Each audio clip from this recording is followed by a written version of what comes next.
things look easy, the ones that actually process your depressed submit on the system, right? So those are the people that we would like to acknowledge this morning. And then once again today, I mean, the team is still here. We do have a team that is going to be speaking to you today, and we are being led by Mam Noktula Slamlela, CEO. She will wave again for those that are joining us for the first time today. She's going to greet you. There she is. And then also accompanied by Mr. Snaim Giji, the Senior Manager for Learning Programs as well. Mr. Llewellyn Van Sale, Manager for Quality Assurance. He's new today. He's going to be presenting today. Mr. Mohupudi Bule, the Senior Manager for Finance. It will be joining us virtually, as well as Ms. Samugeli Siwe Pungula. She's Manager for Monitoring and Evaluation. She'll also be joining us virtually. And then we are here with Mr. Raymond Ramaru, Noziswa Ishe, who's in absentia, and Caroline Gamet as the team that also made this day possible. They are a great support team. And just maybe still going back to those that are joining us for the first time today, our theme for these workshops was expanding access to quality skills development programs in the era of the fourth industrial revolution for the food and beverages manufacturing sector. So that theme goes on today. It's a theme that is driving the organization as we go into the future, and we are in the future.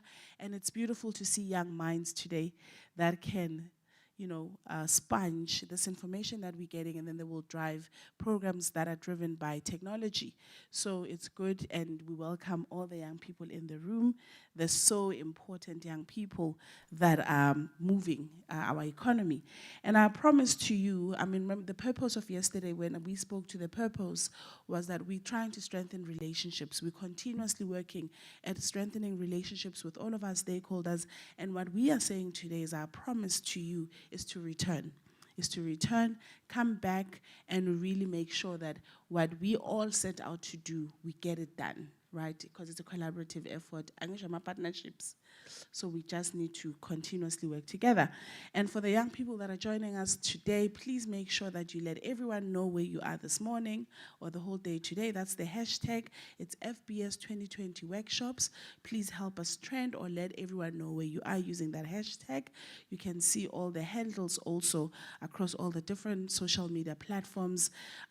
Just to also announce that we are live on Facebook as well as YouTube.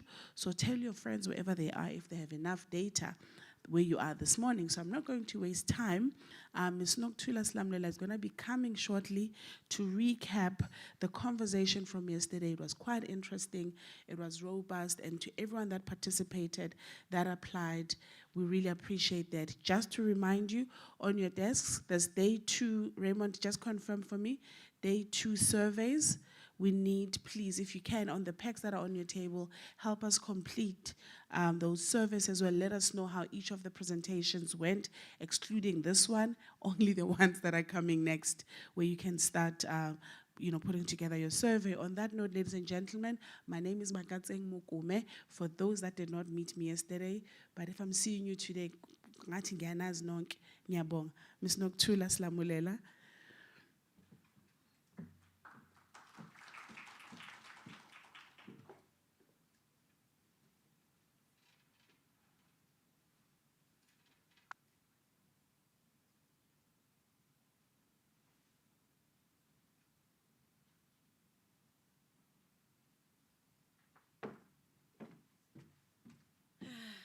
Good morning again, Devin.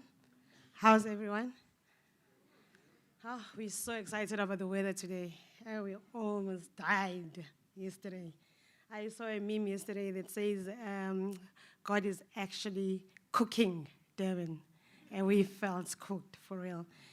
My name is Noktula Slamlela, as indicated. I am the CEO of Foodbev for those who are only joining today. And welcome to those who are joining today, and welcome again to those who came yesterday as well. So my job today is just to recap the day of yesterday. I think yesterday you had so much that you learned, and it will be really interesting to have one volunteer tell us what was the most important thing they learned today. Because remember, this is a capacitation workshop. So any volunteer that can tell me what is the most important thing that they learned yesterday. So it could be anyone. Yes, ma'am.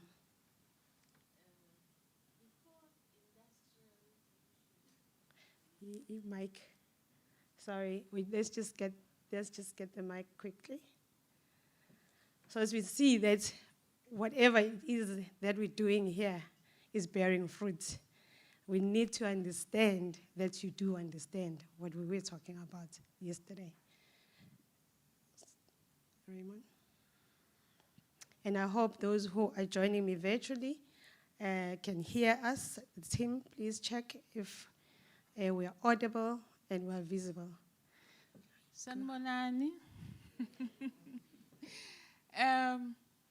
Although we saw the fourth industrial revolution, and then we understood very well for the first time the importance of we should always go to the planning where we saw the scarce skills so that we don't just apply for the sake of applying, because in the end, we train people just for the sake of training them, not giving them jobs.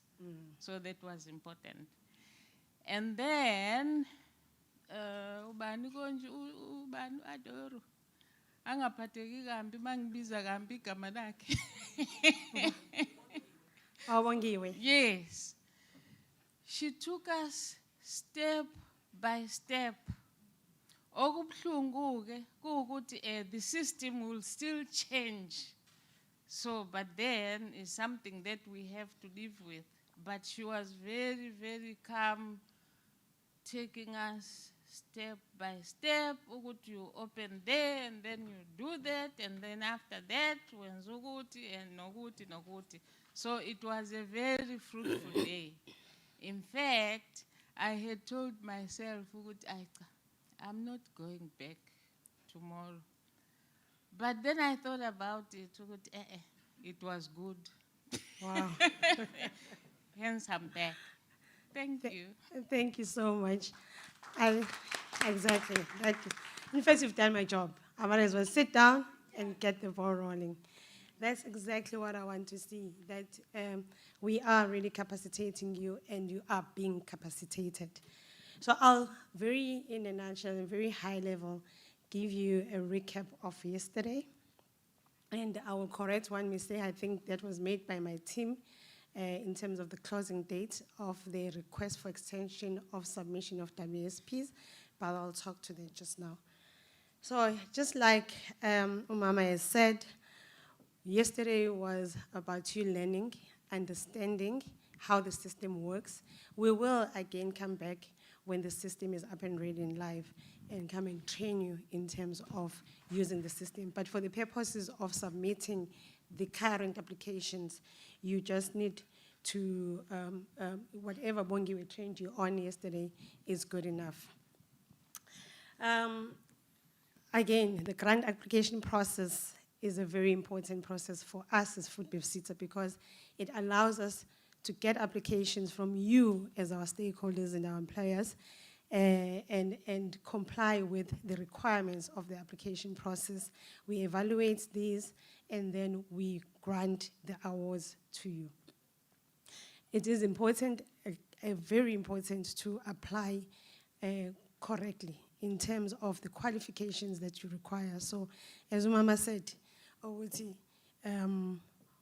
you just don't train for the sake of training. You need to train learners that are going to be capacitated and be able to either get employment or create employment.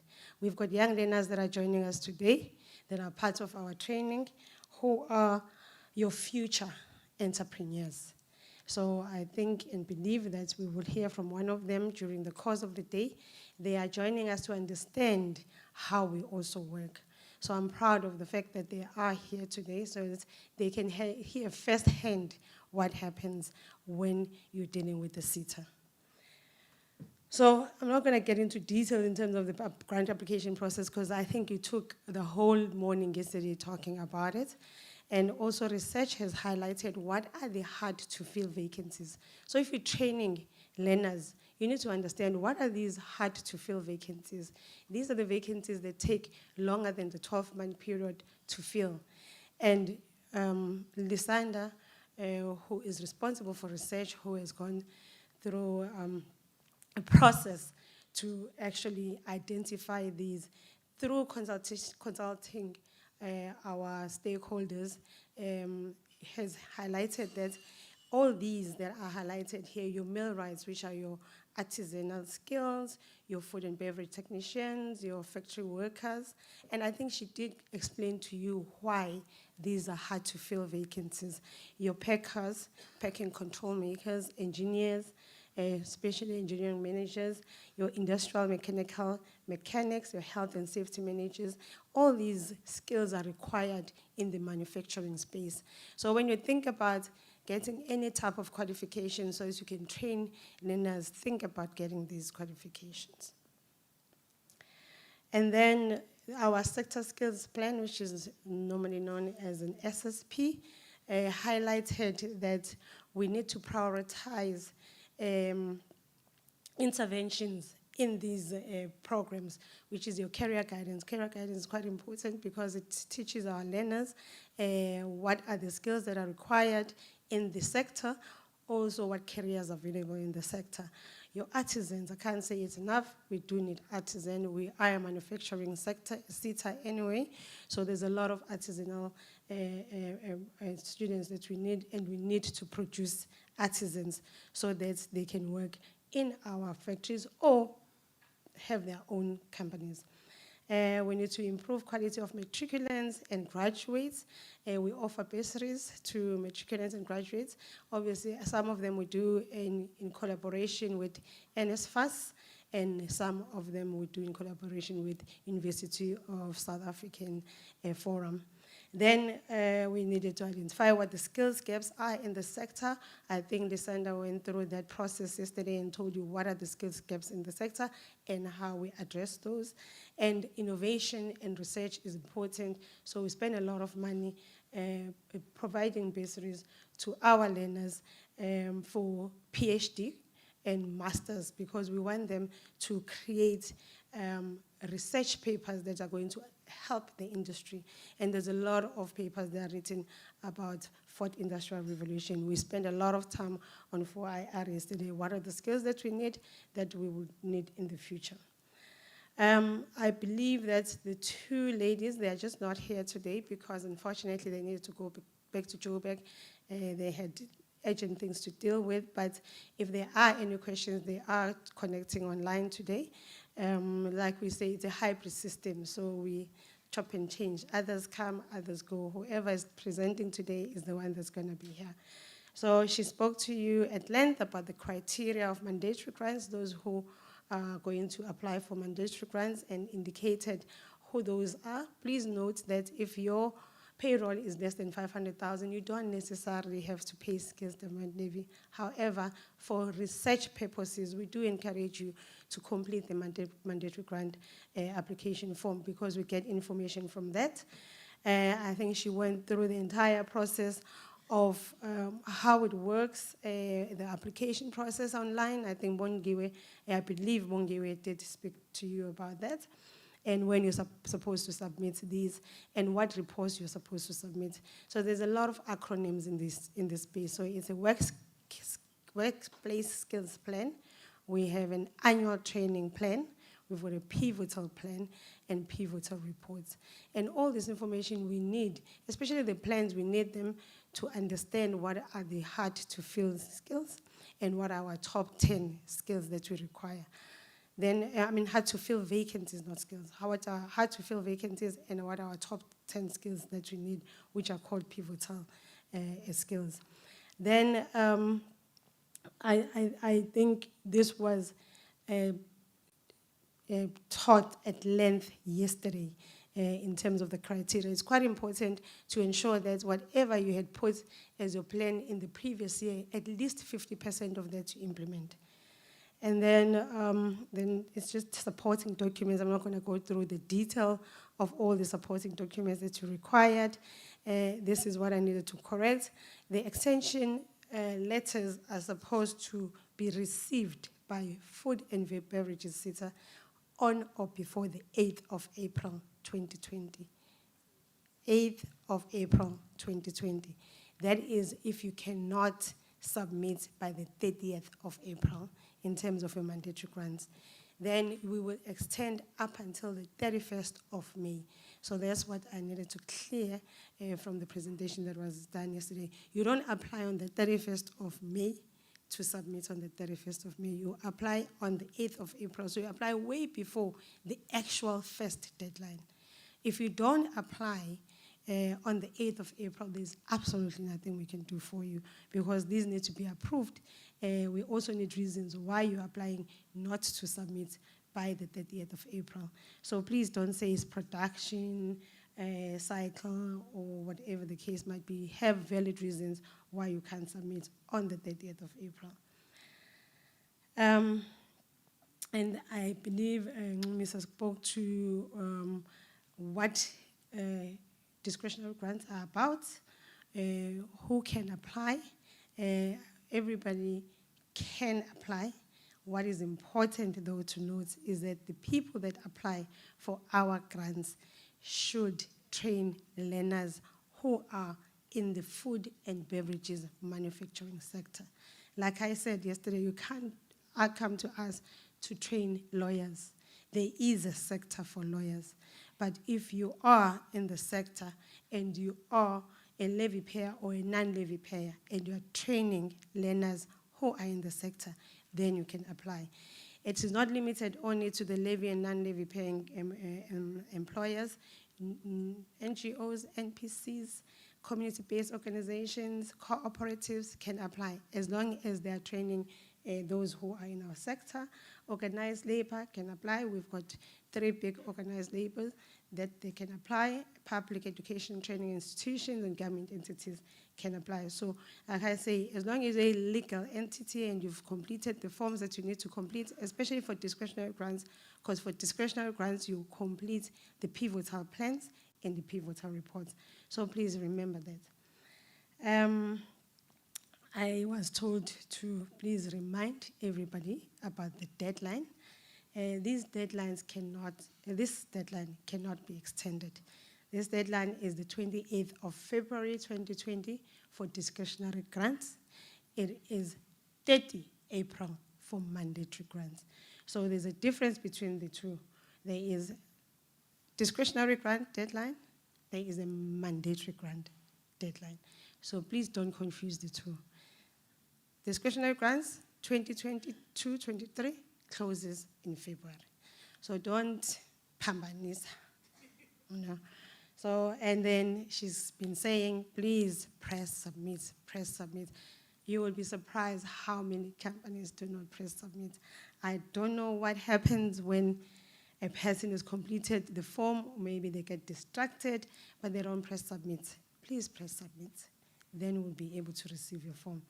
I do not want to get escalations from training providers, SDFs, or whoever that's representing our employers saying, oh, I didn't press submit, but the form is in your system. You should have told me that I did not submit. How? I do not know.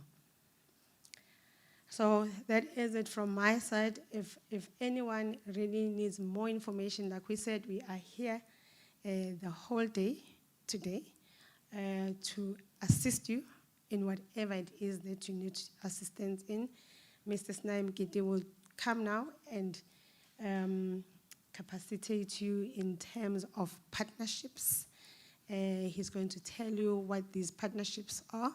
What is the difference between a normal partnership versus your discretionary grant applications? Because we get a lot of partnership applications, but they are not necessarily partnerships. They are normal discretionary grant applications. So he will explain the difference between the two, and he will explain everything that has to do with partnerships. I know that there are people who are very interested in understanding how our partnerships work. Thereafter, I think we will have monitoring and evaluation that will be from online. I hope the system will work. We are all on load shedding. Oh, what bad timing. Now we don't know whether technology will fail us or not. Fortunately, in the office, we do have a generator. So I'm hoping that they will be able to not get disconnected whilst they are doing their presentation. Here, I do believe we've got a generator as well.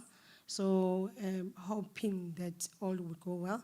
But if there are glitches, please bear with us because technology is technology and ESCOM is ESCOM. So we will just have to, deal with it as we go along. And then Llewellyn will train you guys on accreditation. If you're looking to be accredited, I believe there are training providers here in the room. There's a lot of changes in the accreditation space. He will train you on that and how to get accredited with Foodbev SITA. And then we will also have the finance manager, Mokgopodi Pule, who will join us online as well, virtually. He will tell you now about the money. I think everybody wants to know about the money.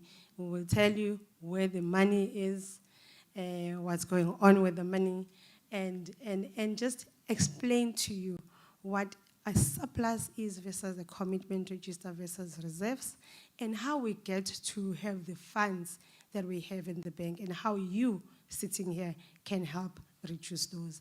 Like I indicated yesterday, we're not a banking institution, so we do need to take out and disperse these funds as quickly as possible, but we need your help to do that. So I thank you, and I hope this day will be as beneficial as yesterday was to you. So welcome, Mr. Snayam Kiti. Please come and train us on partnerships. Thank you.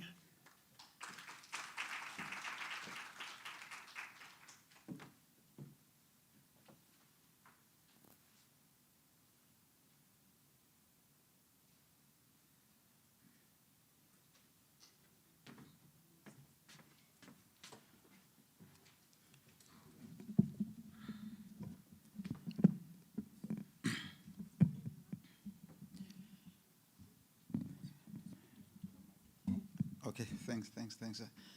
I can't speak too close. I've got a comrade's voice. It will burst. Good morning, Sanbonani, Lochani. My name is Sinayem Kiti. I'm going to take you through the process of the partnerships. So like the CEO has indicated, it is very important, colleagues, that we make use of all the skills and knowledge which we have acquired through this two-day capacity session. So I'm going to take you through the, do I continue here? Oh, good. Oh, thanks. Unlike yesterday, next slide. So I was waiting to say next. Okay, thank you. These are the areas in terms of the partnerships that I'm going to take you through. Firstly, just to understand, to say what are the strategic partnerships? When do we as Foodbev SITA say this is a strategic partnership? Who can participate in the Foodbev SITA partnerships?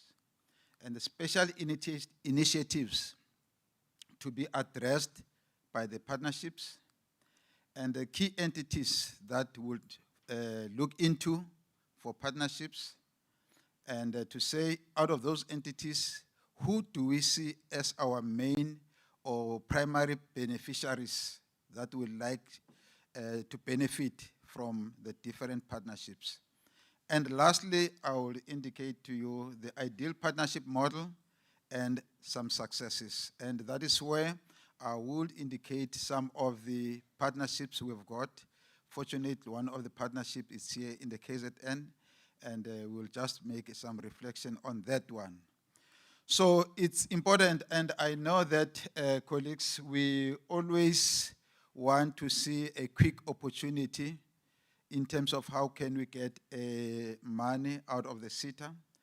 But partnerships is not another simple way in terms of you to access money from the SITA, but there must be a reason, and then there must be a return on investment. So going direct in terms of what do we see as a strategic partnership within the Foodbev sector. There are many partnerships. We've got partnerships in the form of discretionary grants, like the CEO has indicated, but over and above that, we've got the strategic partnerships. Number one, strategic partnerships are key initiatives for ensuring that investment in any skills-driven, making sure that investment in any skills-driven by demand within the Foodbev subsectors, industry, as well as the government institutions. So, of importance, as Foodbev SETA, we have got our own strategic objectives, which are linked to our sector skills plan. And our objectives, they are even further linked to the National Development Plan. So it is important that when we enter into a partnership, it must address the skills development areas based on that particular demand. For instance, one of the things that will identify to say where can we focus in terms of our strategic partnerships, it is our sector skills plan. You will recall yesterday when Lysandra was doing the presentation on sector skills plan, she did make mention of the change drivers in our economy. So change drivers as well, they do inform in terms of what are the partnerships that we need to enter into, because those are the things that are in immediate demand. I'm happy to even make mention that it is not on our sector skills plan to say load shedding. It's one of the change drivers, something which is happening now. Maybe into the future, we'll have to identify in terms of what partnership can we enter into to address the issues of load shedding. Okay, so these areas, the sector skills plan, as well as the Foodbev SETA strategic plan, they are the one that when we look into the strategic partnership, that it should be responding to those areas. In terms of who can participate in the Foodbev SETA strategic partnerships, similar to the discretionary grants, the levy and the non-levy paying organization can participate, and any entities within the food and beverages manufacturing sector can participate, as well as the government entities. All those can participate in the Foodbev SETA strategic partnerships. But in the main, the things that we want to see happening, being addressed through the strategic partnerships, the question that we'll be asking ourselves, at least any partnership should be able to address some of these areas that I've highlighted down here. One, is your strategic partnership that you want to enter into with the Foodbev SETA going to address economic growth in one way or another? Or is the strategic partnership going to encourage employment creation? Very important. Or is your strategic partnership going to enable social development? In one way or another, colleagues, the strategic partnership which you want to enter into with Foodbev SETA should address those areas. And largely, just the breakdown of the entities would have the partnerships with is the large companies enterprise, the SMMEs. In that regard, focusing on skills development, also focusing on redress skills needs and deficiencies. We've got also the employer associations. We can enter into partnerships with professional bodies. We can enter into partnerships with labor federations.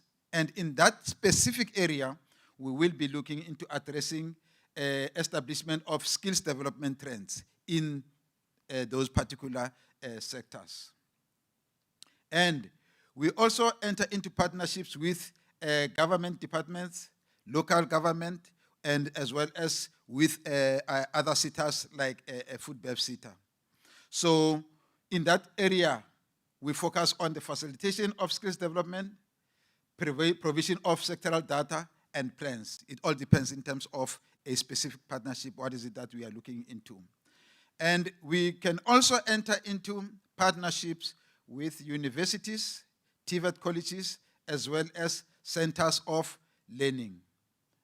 And these are partnerships where we will expand on sectoral research capacity, like for instance, our sector skills plan. In that area, we need more research to be conducted so that it can be responsive to our sector. And it also assists us, those partnerships, in improving learning and development curriculum. That is where yesterday we are where we'll have partnerships wherein we develop the qualifications, wherein we develop the learning material. So that is the area in relation to the quality assurance. And we also increase skills development footprint through those partnerships. So these areas are so critical when we want to say who do we partner with and for what purpose.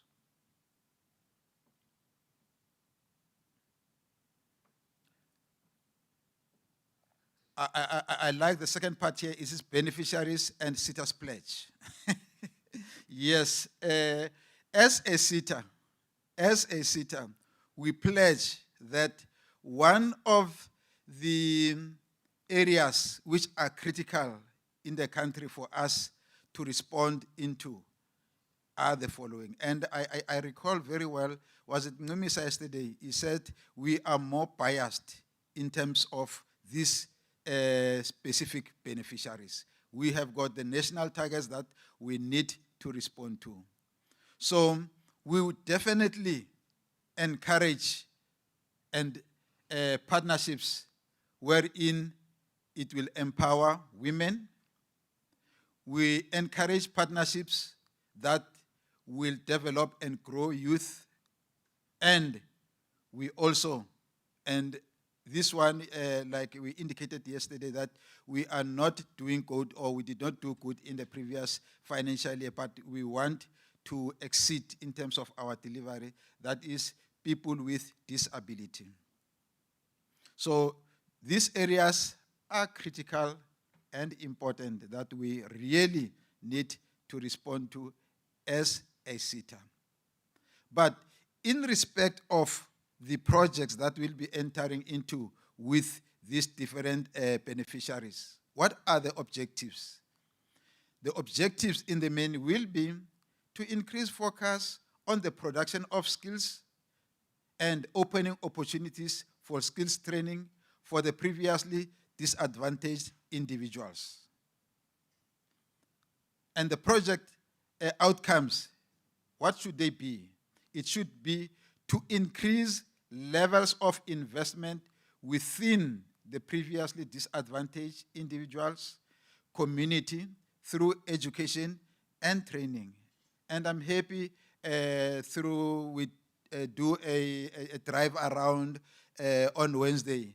And there's been some projects which we have invested on in the KZN, and we have outlined the objectives. And out of the objectives which we have outlined in those partnerships, we have started to see the project outcomes which were really positive. Because in any project that we enter into, we want to see the impact. And lastly, the geographical coverage. Our partnership in most cases, would like them to focus on their implementation in the rural areas as well as the township communities. And as we were driving along on Wednesday, we were able to go and observe some of the projects in the rural areas. And the good thing, those were successful projects which really showed the outcomes as a result of that investment. And we also managed to visit some of the SMEs, the women projects or entities, SMEs in one of the townships here. And it was also a good thing to see in terms of the progress and the return on investment, which one could see in some of these SME projects that we are entering into partnerships with different entities. So these are entities which brings about a difference in our communities. And that's exactly what we want to see, colleagues, through our partnerships. And like Numisa was saying yesterday, there will be a lot of checking and gatekeeping in terms of ensuring that the partnership which an entity has applied for, it is not just a partnership, because in some cases, you find out that the partnerships, for instance, it's something that could be applied for through the normal DG process. But for instance, as an example, in terms of a difference that you'll get in a partnership and a project and a normal DG project. Let's talk of the new venture creation as a project. You can be able, ideally, you will apply for a new venture creation through a normal DG project through the services sector. But it all depends to say if this new venture creation learnership is to be funded through a partnership, what is it that it will be bringing different as opposed to a normal learnership that will be offered by services sector? And that is where we want to see something over and above just a normal learnership.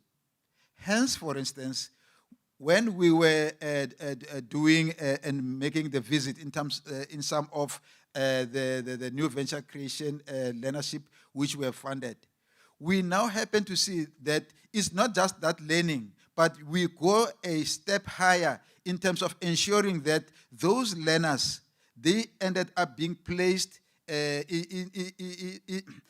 a workplace, but over and above being placed in a workplace, they are able to be assisted in starting their own business during that process or during that period of a partnership, which is exactly what I've seen happening here, because this is something that over above just a classroom, a new venture creation learnership, we now got something over and above that, which I was impressed to see that I think our investment in this regard, CEO, was really a good one, because I happen to see that something over and above what will happen in a normal new venture creation was happening in this project. And the other one, for instance, an example of a project which is different from the normal discretionary grant. Let's say we will have a partnership on the capacitation and SMEs development. In that regard, it's different from the normal discretionary grant process, in as much as we will give you skills in a form of skills program to address skills gaps within these specific SMEs. But we want to see that this SME, post acquiring this skills program, where are they implementing it? So that is really important. Okay, the ideal partnership model and some key areas of focus. Please, colleagues, consider this. Before making any application, make sure that you conceptualize it good, so that it is clear in terms of what is the idea that you want to sell to Foodbev Sita, so that we've got these partnerships. And secondly, post the conceptualization, we make sure that the planning part should be very clear in terms of the roles and the responsibilities of Foodbev Sita as well as you as a partner. And then next thing for us is resource, in terms of making sure that we do have resources. You must have the resources, Foodbev Sita must have the resources in ensuring that this project becomes a success. Hence, some of the things that we'll be doing when we award the partnerships is to do the due diligence, where we will come to an entity to see whether they do have the necessary infrastructure to deliver on a partnership, whether they do have the right resources in terms of supporting that particular partnership. And the other part is communicate and engage in terms of ensuring that we do not miss anything in the process, and such that the intended outcomes are realized at the end of the day. And monitoring and evaluation. That is post each and every, during and after each and every partnership, there will be that process wherein we monitor, and at the end of the day, we also conduct evaluation of those projects, because it cannot be correct that we enter into partnerships, we implement them, but we do not see the impact. So post the implementation and the closeout of each and every partner, we need to conduct the evaluation assessment so that we can see, can be sure that there was a return on investment. Colleagues, now this over the past 2 years, Foodbev Sita has entered into partnerships with 12 entities, and I'm pleased just to single out 2 of those partnerships, and in terms of the successes which we have observed. We have got a partnership with ASIME Women NPC, the project manager or the director of ASIME is here, and yesterday she was given what? Award. You give an award. Yeah. So colleagues, we entered into a project with them, but I need to indicate that the intention of the project, like I've said, it was to develop the skills of rural and township youth and women who are focusing in agribusiness and other small business within the sector, within the different municipalities. But specifically, it was the learning area was focused on the new venture creation. But the good thing is that what we have observed is that the application of that new venture creation, colleagues, it was really good, because those learners or candidates who have gone through that process is either they are those who are not still at the workplace. Some of them, they are being assisted to start their own business. I know one where they are in a process of, and they are still struggling, but you see the eagerness to make sure that they do succeed in terms of processing, where they want to process the sauces, and also they also do the packaging of beans and other products. So those are some of the things which are really good. We want to see that over and above this new venture creation project leadership, what is happening. It was really good, but I think there's someone who will be just giving a brief in that regard to say where they were before, where are they are now, and where do they want to see themselves going forward. And we also got the partnership with the University of Johannesburg, where its intention is to conduct workshops that capacitate the digital skills knowledge of SMEs from disadvantaged areas within the Foodbev. And this one, as well, it has started because now, over and above that capacitation, they identify the skills gap. Having identified the skills gap now, in terms of digital knowledge, which is required, now they will be assisting them as well in terms of the development of platforms wherein they can run their business using the digital platforms. So those are type of the partnerships would like to enter into.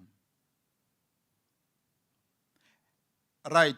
In terms of, it's not part of my slide because it's a bit different. For the partnerships, colleagues, in terms of when do we open the partnerships and when do we close them, partnerships, we do not have a specific time, actually. They can open as and when required. But as Foodbev SETA, we will all at least open one window for partnerships in each and every year. But other partnerships, we can enter into partnerships as and when required, depending on the circumstances. So this is the team of the colleagues who are responsible in the Department of the Partnerships. Thanks, colleagues, and thanks, Program Director. I think maybe you'll give the student maybe an opportunity. I don't know at what time. Thank you.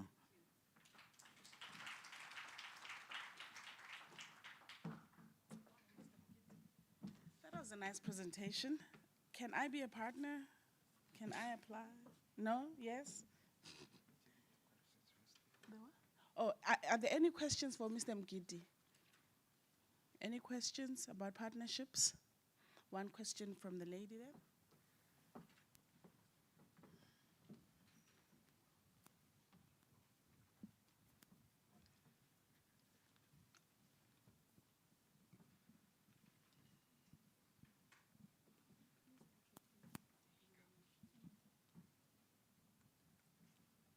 Hello.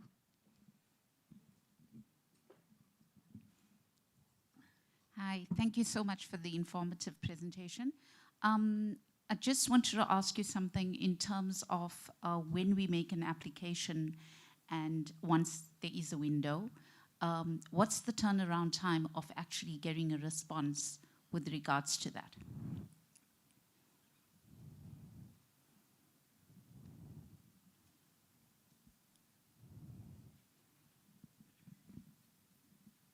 Is there another question?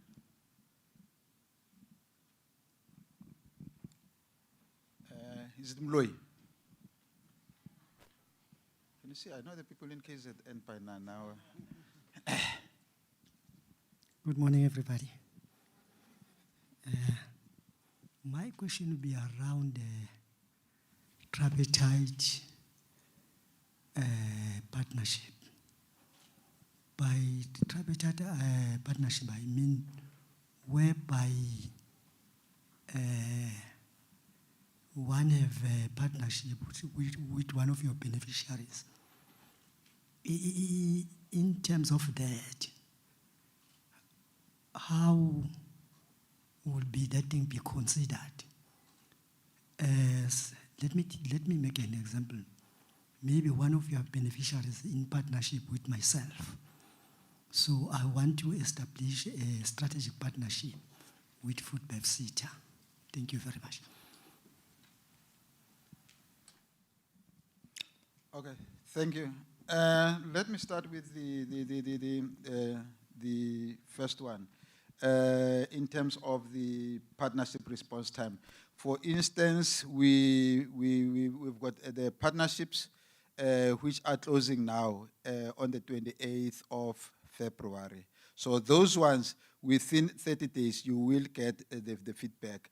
Remember, it's post the closing date, there's quite a number of partnerships that we'll have to evaluate and look into, and at least in 30 days' time, you will get a feedback in that regard. Thanks, Eput Emmanuel. When coming to the tripartite partnership, it will differ from one area to another. It depends in terms of what is the area of interest.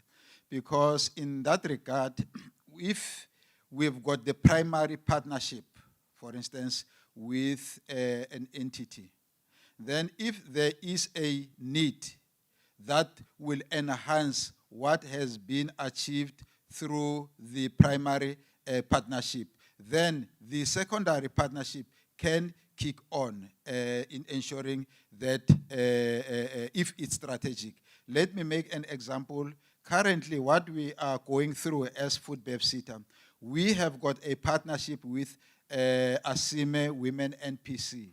So, but we are saying that these learners who are, in as much as they've gone through a new venture creation learnership, they've got their SMEs as we speak now. We are saying now we need to sort of look and beyond this period of the partnership. Strategically, now we want to see the impact and see that if during the journey of them implementing their businesses, they've got challenges, what could cause those challenges and what are the gaps which could be identified then. Now, we will be entering into this MOU so that into the future, if there's a need, maybe let me make an example. One of the areas maybe you identify as a gap going forward is to say this entity, they've got everything in terms of new venture creation, they can run their business. But it appears that one of the things, they cannot keep money, they lack financial skills. Then you can tap it up by making sure that we enter into partnership and then we fund that gap of financial skills. I'm making an example. So it will differ from one area to another. But the answer is yes, we can enter into an extended partnership or a secondary partnership. But it's all about what is behind it. How is it conceptualized? Thank you. And, I wanted to introduce the next speaker, I'm told. No, but it looks like the gentleman wants to say, I've got a question behind you.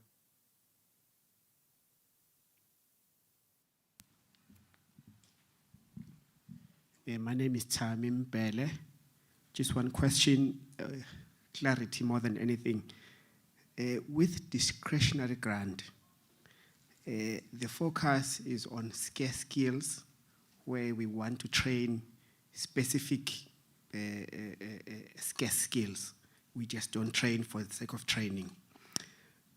If I got it correct, with this one, the strategic partnerships, you're focusing more on partnerships that will develop women, people with disabilities, and people living in certain geographic areas where you've mentioned townships and rural areas.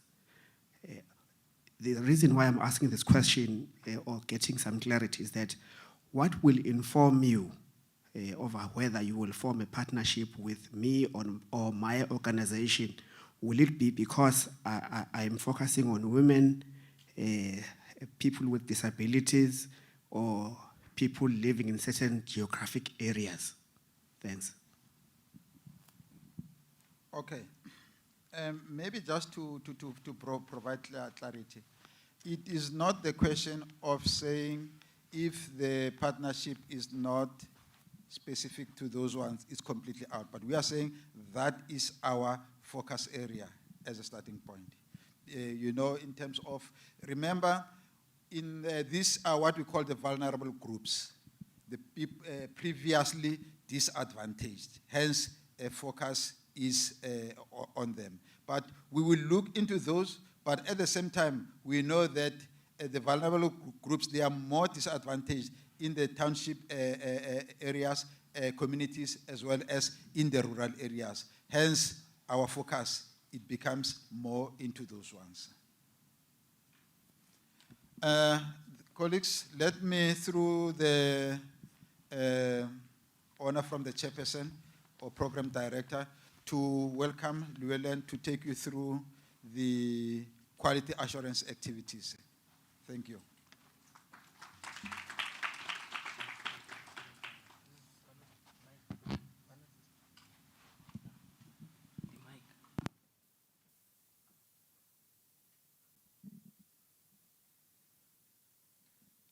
morning, colleagues. Yeah, I'm a tall boy. Here we go. Thank you. Okay, welcome everybody, and welcome to everybody online to this presentation. Everyone on all the social media platforms. I feel like Mr. Worldwide, or Pitbull, all over the internet. That was quite a serious presentation from Mr. Mgidi, so I thought I'll just lighten things up a little bit and tell you a story that I know. So there were 3 lawyers and 3 engineers, and they were on their way to a conference, and they were taking the train. And the 3 lawyers bought 3 tickets for the train, and the 3 engineers bought 1 ticket and got on the train. And the lawyers laughed at the engineers and said, "How are you going to go with this train with only 1 ticket?" So the engineer said, "Don't worry, you'll see." So as they got on the train and the train pulled away, the conductor came and the lawyers gave the tickets to the conductor, and the engineers were hiding in the bathroom, all 3 of them. And the conductor came and knocked on the bathroom door, and the door opened a little bit, and the ticket came out, and the conductor carried on walking. So the lawyers thought, well, this is great. We're going to do the same thing on the way back. So on the way back, the lawyers bought 1 ticket, and the engineers didn't buy any tickets. And the lawyers said, well, how are you guys going to ride the train with no tickets? And the engineers said, don't worry, you'll see. So as they got on the train and the train pulled away, the 3 lawyers ran into the bathroom, and the engineers ran into the bathroom next door. And as the train pulled away, one of the engineers slipped out and knocked on the lawyer's door and asked for the ticket. So sometimes you've got to be an engineer and not a lawyer. Okay. All right, so let's get on with this. This is a very important slideshow that I'm doing for you guys today. It's all about accreditation, moderation, and the Quality Council for Trades and Occupations. So my presentation is going to outline the accreditation process, the learning program approval process, external moderation process, and the QCTO-related changes and effects. Okay, so just to get into it, to become an accredited training provider, these are some of the criteria that you need to adhere to in order to even apply. So you need to be a juristic person established in terms of South African law. You need to have a CIPC registration documents, your SARS compliance, your tax clearance, your director's ID copy that is certified, your BEE certificate or exemption letter, learning program and ETD QMS, your ETD practitioner, facilitator, assessor, and internal moderator. Your training venue and a third-party MOU will also be accepted. Just want to go over the acronyms quickly. So your ETD is your Education and Training Development. Your QMS is your Quality Management System. Okay. So I'm going to play a little bit of a game with you guys. I don't know if you remember hopscotch when you were in primary school. You used to draw and then jump to the K. So this, if you look at it in a bird's eye view, it doesn't make sense. It's not in the correct order in terms of how you would apply for accreditation. So the very first step is actually in the top left-hand corner. It says Accreditation Guideline Booklet, right? So you will receive that from the CETA, and that will give you your guidelines for accreditation. So what would you think? Anyone can shout out which square they think is the next step that needs to happen. Anyone? All right, so QCTO response is not the next step. What would be which would be the other one? Yes, so top right, hey? Top right would be the next step. So that would be new application for full qualifications need to be applied for through a letter of intent to the QCTO. And what I've done in my slides is I've actually included hyperlinks for all of the documents you need to apply for accreditation, with the guidelines, with the application forms, with all the details you need to make an application. You can actually do it straight off this presentation. So once we're done, I'm going to send this out to everybody.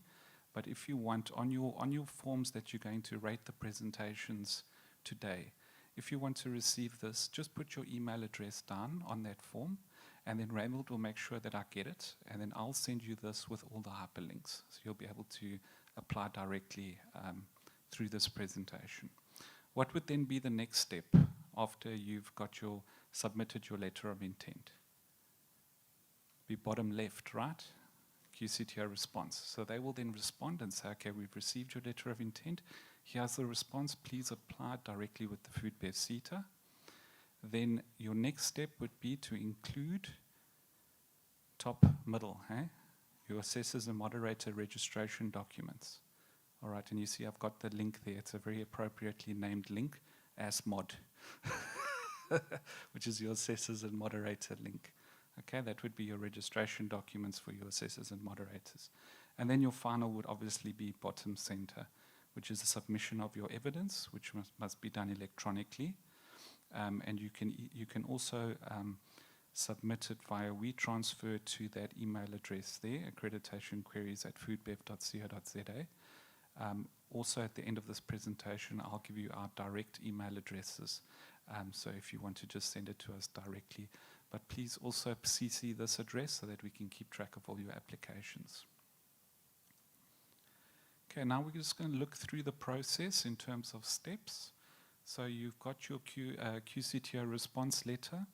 Then you would need to complete and sign your accreditation application form. The link is there. You would click on the link. It's 2 pages. It will be your company details. And then it will have a checklist where you can tick off your QMS, your learning material, all of that. And then it will have your assessor moderator details as well. And then that would then be signed, and that will be part of your application. Like we mentioned before, your CIPC registration documents, your SARS compliance, tax clearance, your director's ID, certified BE certificate or exemption letter. Then your learning program will include your learner assessor assessment facilitation guide and alignment matrix. I've also got a link on an example of an alignment matrix. Then your ETD QMS, which is your Education and Training Department Quality Management System. Then your ETD practitioners, your facilitator, your assessor, your internal moderator. The training venue, or if you have a third party, we'll accept an MOU. So if it's a very practical qualification like baking or packaging or something like that, we do accept that your training venue might not have that equipment, but you have got a company through an MOU that you'll be using for that part of the qualification. Then your learning material, we do have generic learning material available, and the material link there will direct you to all of that available learning material. However, please make sure that you review it and that your internal moderator signs it off before you use that material. Then moving on to step 2, you would then complete the application form, you would complete the assessor moderator registration process, you would complete the moderator registration process, your quality management system, which is all of your policies and procedures that will be used to actually implement your learning program. And I've included a QMS link there that will guide you on how to set up those policies and procedures for your learning programs when you want to implement. Then your learning program delivery matrix. I've provided the link of the example of the matrix. The learning and assessment material, which will be on a sample basis for your application. So for a skills program, if it's more than 3 unit standards in your skills program, you need to submit 3 unit standards as part of your sample. For a full qualification, also 3 unit standards. So it'll be 1 core, 1 fundamental, and 1 elective unit standard. So this is just for the application process. We'll check all the learning material during the moderation process. All right, and then step 3, so this is how we'll evaluate. So the evaluation of the submitted evidence takes place through a desktop evaluation. The feedback is then provided to the applicant if there's anything outstanding or we've identified room for improvement. The outstanding evidence is then communicated if it's required.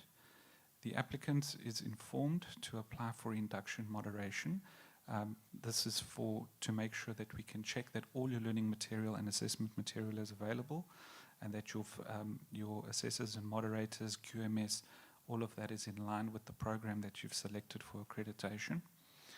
Then the applicant is informed to apply. Okay, then the induction moderation link. So I've included that link there so that you can make your application, and you would submit that to Tulani M at foodbev.co.za, and he would then put together the process and appoint the moderator to come and visit you. Then induction moderation takes place. We do a very developmental approach during an induction to try and capacitate you in terms of implementing the program. The induction moderation report is then received from our moderator, and we would then evaluate that. The accreditation letter for a skills program should be back to you within 5 working days once we receive that upheld induction report. And then for a full qualification, we then submit a letter of recommendation to the QCTO because they are now responsible to award the final accreditation for full qualifications. Then if there are any problems, we will then sit down with you and do a compliance plan if your induction was not recommended, and then we will help you close those gaps, and then we will do a secondary follow-up induction to move forward. Then for providers that already have accreditation and need to extend their scope to Foodbev CETA, for example, Asime Women, they have got accreditation with Services CETA, and if they want to extend their scope to offer baking or packaging, they would then follow this process. So they would also still need to complete an accreditation application form. They would need to submit that to us along with their primary CETA accreditation letter and the extension of scope letter from their primary CETA. They would need to submit the alignment matrix, the sample of the learning material, and their ETD practitioners, which is their assessors and moderators. And all of that would then be used to apply for an extension of scope. We would then also include a moderation visit for that to make sure that you are ready to implement the program. So an extension of scope, a little bit more of a lighter touch if you already have accreditation with another CETA. So you've been hearing me talk about external moderation, but before I go there, on the accreditation process, do we have any new providers in the house that are thinking of becoming accredited with Foodbev CETA? We do. We've got 1, 2. I need more than 2. 3, 4. Give me 5. Give me 5. Going for 5. Uh-huh. Oh, yeah, so that's 5. Okay. Great. Great. So when you get my presentation, you'll be able to follow those links and do your application. And then just submit what you can, and then we'll let you know what's missing, and we'll help you close those gaps. So put your email address on your what are we calling that form? Feedback form. Yes. Okay. So put your email address on the feedback form, and then we'll get back to you. So I've got 5 in the room. That's very good. Anyone online? I'm sure there's a few online also. Okay, 6. All right, great. That's good. All right, so in terms of the accreditation process, like I said, this presentation will go out to everybody, and we are very excited to work with you and get you guys up and running so that you can train people in our sector. So along with the accreditation process, we also, for the implementation side of it, we have something called external moderation. So what is external moderation? It's the process conducted to determine if assessments and internal moderation at a provider level were facilitated in a valid, ethical, accurate, transparent, fair, reliable, credible, systematic, authentic, and practical way. Okay? This is achieved through site visits at the training provider. These site visits can be done virtually or physically. So depending on your situation, we can do it either at your premises or we can do it virtually. And then site visits are conducted by external moderators that are contracted by the Foodbev CETA. So it won't necessarily be one of the Foodbev staff, but it's someone appointed on our behalf. Then the types of external moderation. We've got induction moderation. We also conduct that during an accreditation process. The induction moderation is basically there to check that before you implement, that there are not any glaring gaps that are going to hinder the implementation of the training. Then we have also the induction moderation for preparedness to deliver. So it would then be in terms of your implementation plan, your quality management system, your project plan basically, and how you're going to implement. So that those are the two different inductions. Then for interval, we're the only CETA that does this, where we come and check at 50% of progress in terms of your credits. We come and do another check to make sure that you're still on track, and then to correct anything before it gets out of hand, if there's anything that needs to be corrected. And then exit moderation is at 100% of your credits, and that would then be directly linked to the certification process and statement of results for your learners. Then processes in external moderation. So to submit your application form, it would go to Tulani.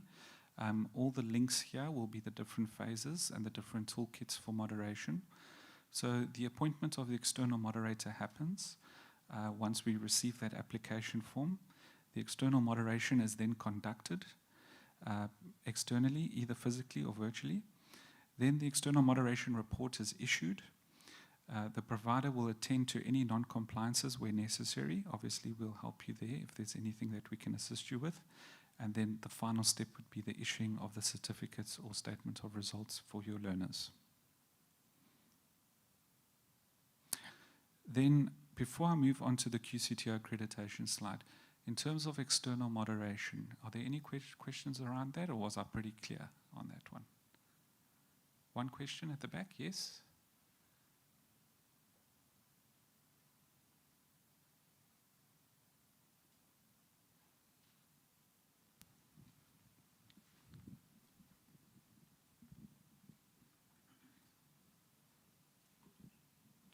It's Enid from PMR.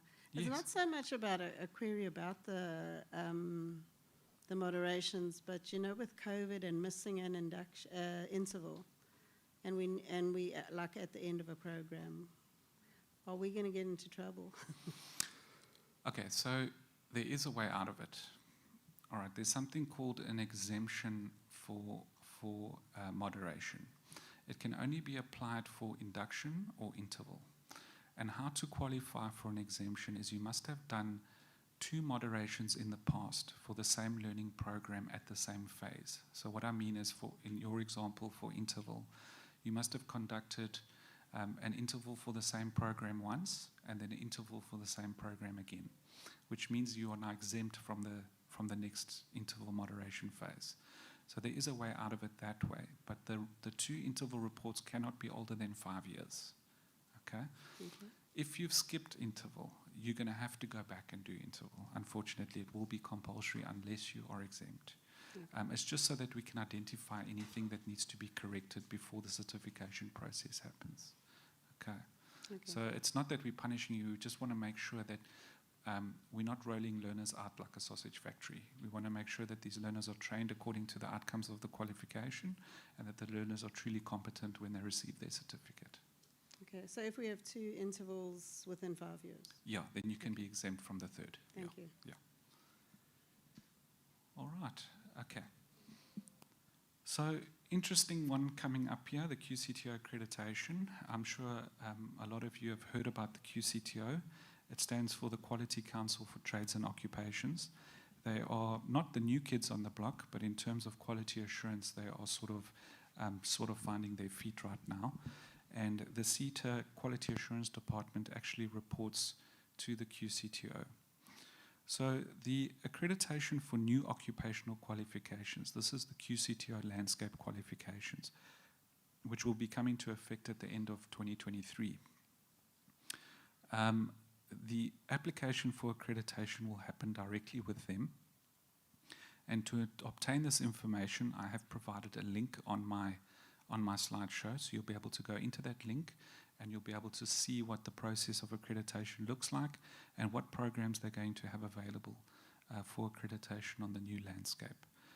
Currently, the Foodbev CETA has developed between 23 and 25 new qualifications for the QCTO. So what will happen is at the end of 2024, once the last enrollment dates have happened for the current qualifications, all training providers will then from that point forward need to be accredited with the QCTO for the new qualifications. Apparently their accreditation process is much lighter touch than ours, than the CETA accreditation process. But the way they determine quality of training is they would look at your learners that make it through the final assessments. And if your assessments, percentage of learners that pass your assessments is high, they won't really bother you. But if your learners are not passing the final assessments, that's when they come down on you. So that's sort of been, what I've heard is that's sort of the approach they're going to take. Okay, and then for the roles in terms of the QCTO and the changes at the CETA, so the current, what the roles will be for the QCTO is the QCTO will be responsible for accreditation of SDPs. SDP stands for your skills development providers. They will then approve what we call an ISA, which is your external integrated summative assessments. They will be responsible for the moderation of the ISA, and they will be responsible for the certification of learners. The Foodbev CETA's role in the new landscape will be the accreditation of assessment centers. That will be where the learners will actually do their assessments. We will also develop the ISA, which is the external integrated summative assessment. The administration and management of the ISA, that will be done for us. So how I want to describe this to you is when the learners go and do their final matric exam, the exam is not set up by the high school. It is set up by Umalusi, right? And that exam then gets transported to the venue where the learners sit down and write their matric exam, okay? So what is going to happen in the new role with Foodbev CETA is a very similar approach. The CETA will design the exam for the learners, and we have to design 3 of them per subject, okay? Because if there's a leak or if there's a breach, we must have backup exam papers. So for every ISA, we'll have to design 3 ISAs, and we also have to manage that process of ISA. So at the assessment center, we will have to have an invigilator there. We'll have to come and deliver the ISA documents for the learners to write their theory component, and we'll have to evaluate that and moderate that internally for the QCTO process. And that is why I put the last section there where it says coordination, because that's going to be a big part of our role as a CETA, is coordinating that entire ISA process. So that'll be for the new qualifications. Then the challenges we are currently experiencing in the QA department.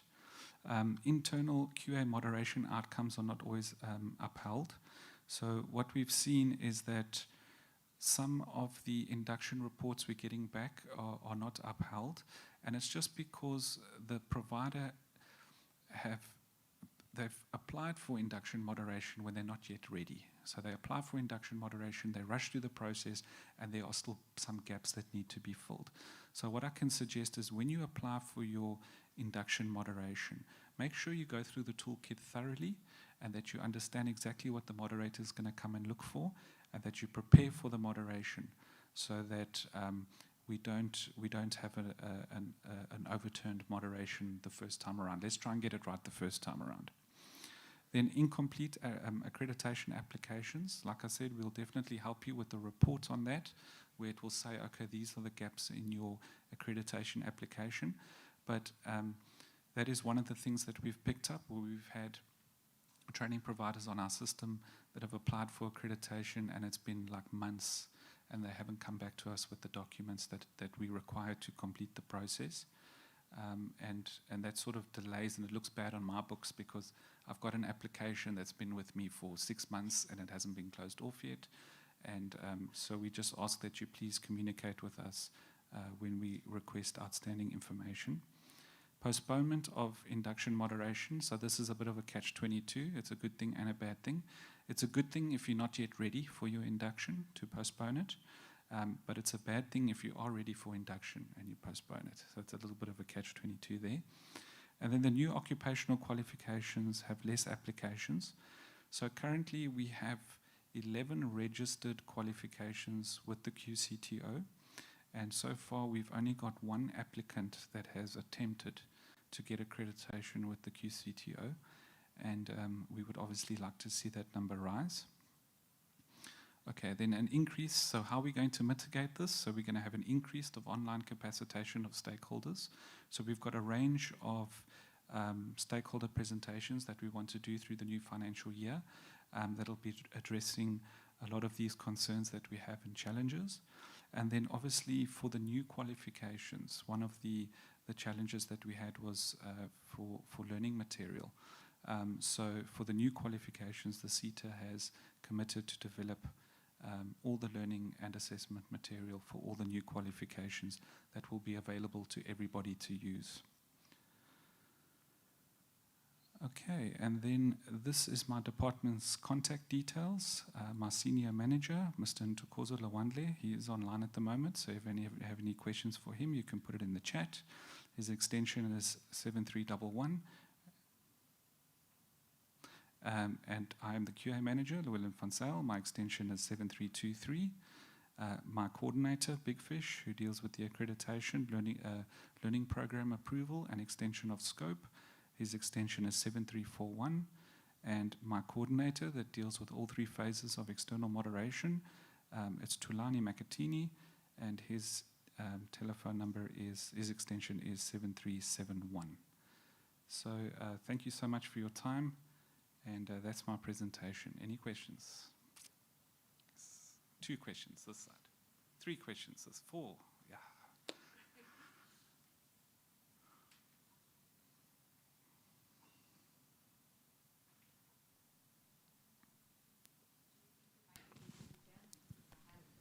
I just want the people online to hear you. Yeah.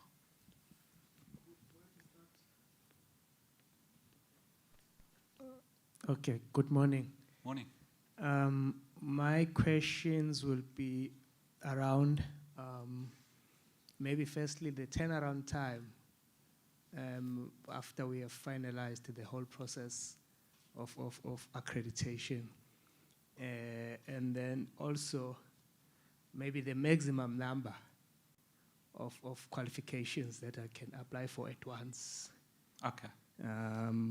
Yeah, and also maybe a request on those 11 qualifications that you have already linked with QCTO, if it's possible for you to maybe add the link of them on the presentation so that you can access them when you send it to us. I'll include the links to them. Yeah. Okay, thank you. Perfect. Okay, so the first question was the turnaround time. So on the date of receipt of your accreditation application, if it's a perfect application and there's no problems with it, and we include the induction moderation site visit, and we include the letter for accreditation or the recommendation to the QCTO, that entire process should not take longer than 8 weeks, the entire process. If it does take longer than 8 weeks, it means there's something in that process that's causing an issue. Okay. And then your second question was around the QCTO qualifications. Yes, I'll definitely link that. I'll make a separate slide for it and I'll link them for you there. Okay. The number of qualifications we've designed. You can apply for all of them. Just be careful. I would suggest start with the skills program. Start with the skills program unless you're already accredited with another CETA and you understand the process. Then you can apply. You can apply for as many as you like. Yeah.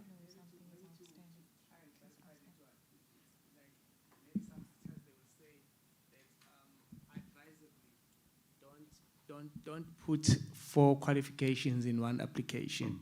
It becomes too much of a work, maybe in terms of evaluating that process. So that's what I'm trying to find out, so that we don't start. Yeah. Look, the evaluation process is the same, even if you apply for 20 qualifications or 1 qualification. The evaluation process is the same. But yeah, you're right. I think for a first time or a brand new training provider, try and keep it simple. Go for maybe one learnership or 1 skills program, just to get your feel of the process, and then you can always extend later on. You know. Okay. Okay, you've actually answered some of the questions that we also had the same questions, but with regards to the lead time, which says 8 weeks, is this including QCTO's response? Yeah, so the QCTO responses have been Sporadic. Sporadic, definitely. So the quickest I've seen in terms of a response has been about 2 weeks. That's the quickest I've seen. Okay. The longest I'm still waiting. Okay. It's been a long time. So we have to. What we do is every month end, we do a follow up with the QCTO on all the recommendations we've sent. So at least on a monthly basis, we do touch base with them and say, hey, listen, we've sent you 10, we've only received back 2, what's happening with the rest? So we do that on a monthly basis, yeah. Okay. Another clarity that I did want to ask you was the third-party venue. Okay. I remember previously that they had said things are going to change once QCTO comes on board, where we had a QCTO presentation, where they said is, with the exception of a service station, every service provider, if they are applying for a qualification for a learnership, whether it's going to be a bakery, a butchery, or whatever, their venue, that service provider needs to have a bakery set up or a butchery set up and so forth. Yeah. But that has to be with the service provider as a training venue. Yeah. Has that changed now where you can have a MOU with an outstanding bakery or an outstanding butchery? So did that actually change? Okay, so as far as I know, it hasn't changed. So there's 3 components to every QCTO qualification. There's a theoretical component, there's a practical component, and a workplace experience component. As a SDP or skills development provider, you can apply for each one of those separately or combined. So you could be a theory provider for baking, and your host company could be the practical and workplace experience component, and through you guys could have an MOU for the full program. But the accreditation for you would be for theory, and for them would be for practical work. That's how I understood it when they explained it to me. Like I said, they're still maturing in their process. We've got one applicant that has applied with them for accreditation, and we're actually learning a lot through that process. So through the year, as that process becomes clearer, we will then have workshops with the guys to explain exactly how it works. Yeah. Okay. Yeah. And then I think this is a simple one. Obviously, we are accredited. We have skills programs. We have learnerships, and so forth. If we're looking for an extension of scope for a single unit standard, what would be the process? Or if we're looking for extension of scope, maybe to add on another qualification, how would that be different? Okay, so let's look at the extension of scope.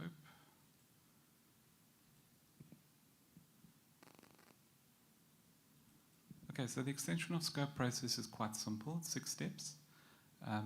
And we will then be able to extend you for one of our programs. Even if you are a Foodbev provider or not a Foodbev provider, you're accredited with services, for example. That's the process you'll follow for extension of scope. In terms of a single unit standard, are you talking about that regulatory unit standard for the health and safety? Yes, I'm actually looking at something that's with the R63. There's just yes, the R63 regulator. Okay. Yeah. So we do have a skills program already developed for that regulation. Consists of 2 unit standards, and it's 10 credits.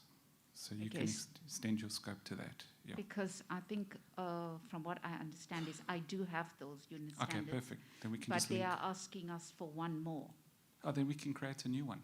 We can create a new skills program. And yeah. I mean, it's actually just a level 1 that Yeah. I need Yeah. for it. No, we can do that. Yeah. Okay, so I can just get in touch with you and Big Fish on that. 100%. Yeah. Okay. Thank you. Okay, that's 2. I had 4 questions. There's number 3.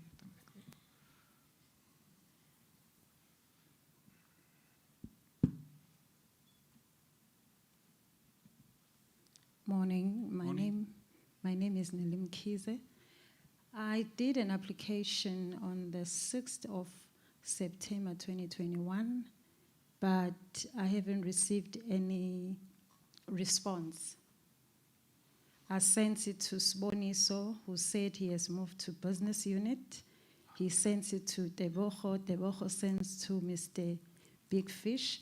But up until this day, I haven't received anything. So sorry, apologies for that. Would you mind putting your details on your feedback form with a little star and just in brackets, accreditate? When did you say you submitted? In September? 6, yeah. Okay, just in brackets right there, submitted on 6 September, so that I can do a follow-up for you. Okay. Question number 4, I think. One more here. Oh, here we go, in the front.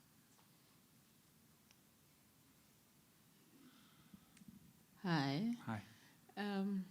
For those of us who were accredited before this QCTO, did you just ship us to QCTO or? Okay, so how it's going to work, if you are already accredited by CETA for, let's say, packaging, the packaging qualification, and the new packaging qualification is then released by the QCTO in 2024, what will happen is you would apply then with the QCTO to become accredited for the new qualification. But all the work that you've done in terms of your learning and assessment material, your quality management system, all of that, you'll be able to translate that or repackage it for the accreditation process for the QCTO. Like I said, the QCTO accreditation process is a little bit of a lighter touch compared to the CETA accreditation process. So we, in terms of us doing a handover to the QCTO of our accredited providers, that's not how they want to do it. They want the applicant to apply directly with them. Okay. So once the new qualifications are available and ready to run, you will apply through that link that I have on my slide. You'll click on that slide and it's got an application form that you complete and you send it to them, and then they will give you the application documents for that program.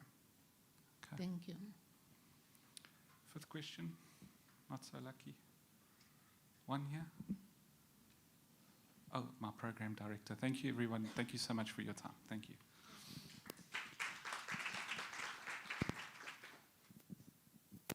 There was a question online, but then Dogozo responded to it. That's why I got the microphone.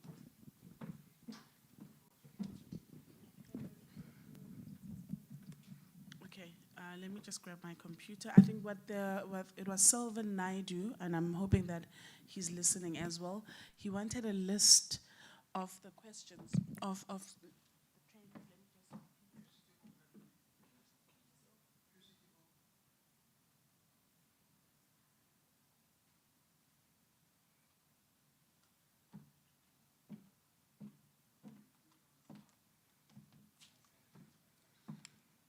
Yes, the question was, Llewellyn will Llewellyn Osnai responded as well.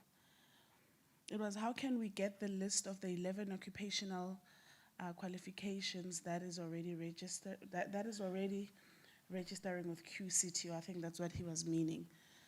So the response was, it will be sent, it will be attached and then sent to everyone. So Selvin, I don't know if you can send us your details. If you can, send us your details, we'll definitely send you the list. Okay, so that is the question that came from Selvin, technology. Eh? So we're able to take questions from anywhere in the world where you are. On that note, ladies and gentlemen, it looks like we are a bit ahead of schedule. Can I maybe interest you in a cup of coffee?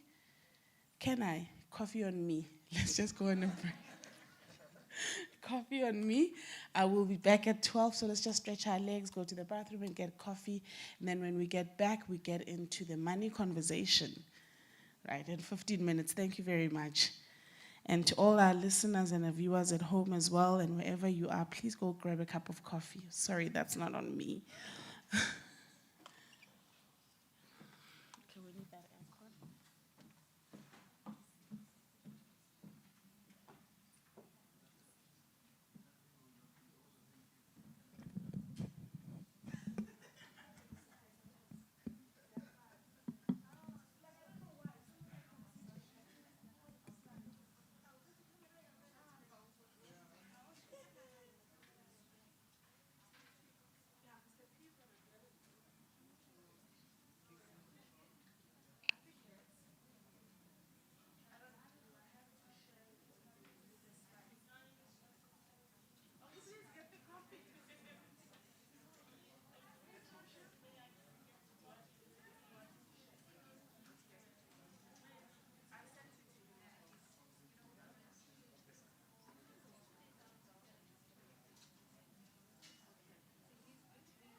Mic test 1, 2.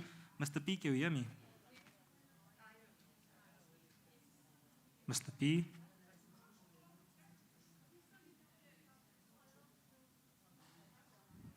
Mr. P?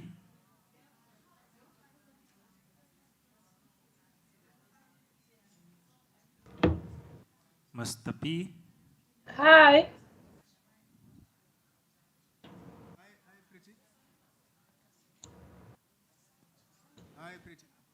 Yeah, I think I can hear you. Let me do the video. Okay, perfect. Can see your Is it present. fine, the video?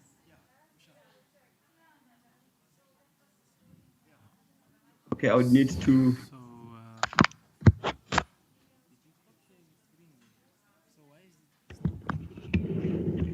okay, just give me 1 minute. I'll be back.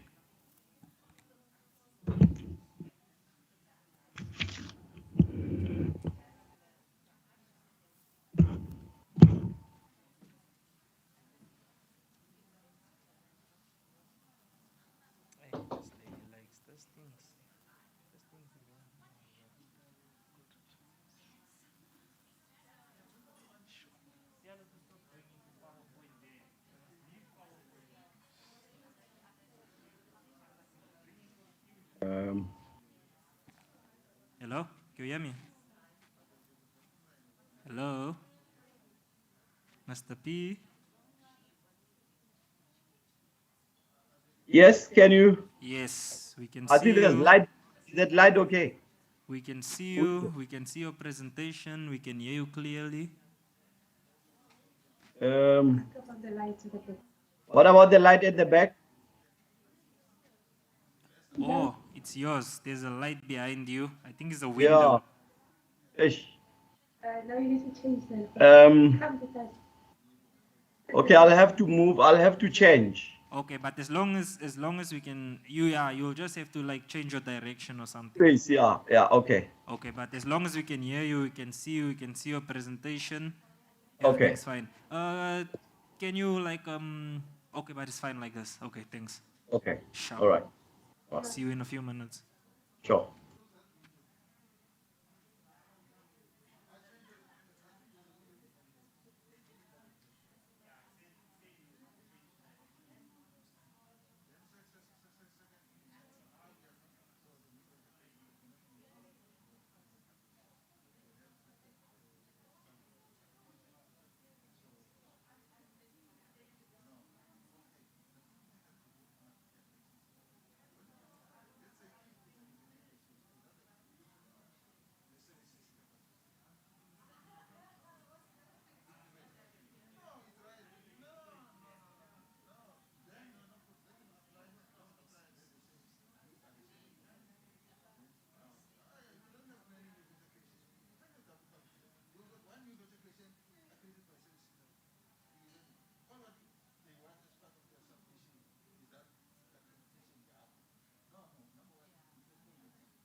Hello? Hello? Hello? Hello? Hello? Hello?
2.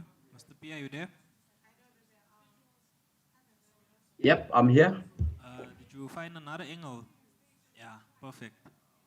So the people will be coming in a few minutes, né? Okay. Okay, sharp.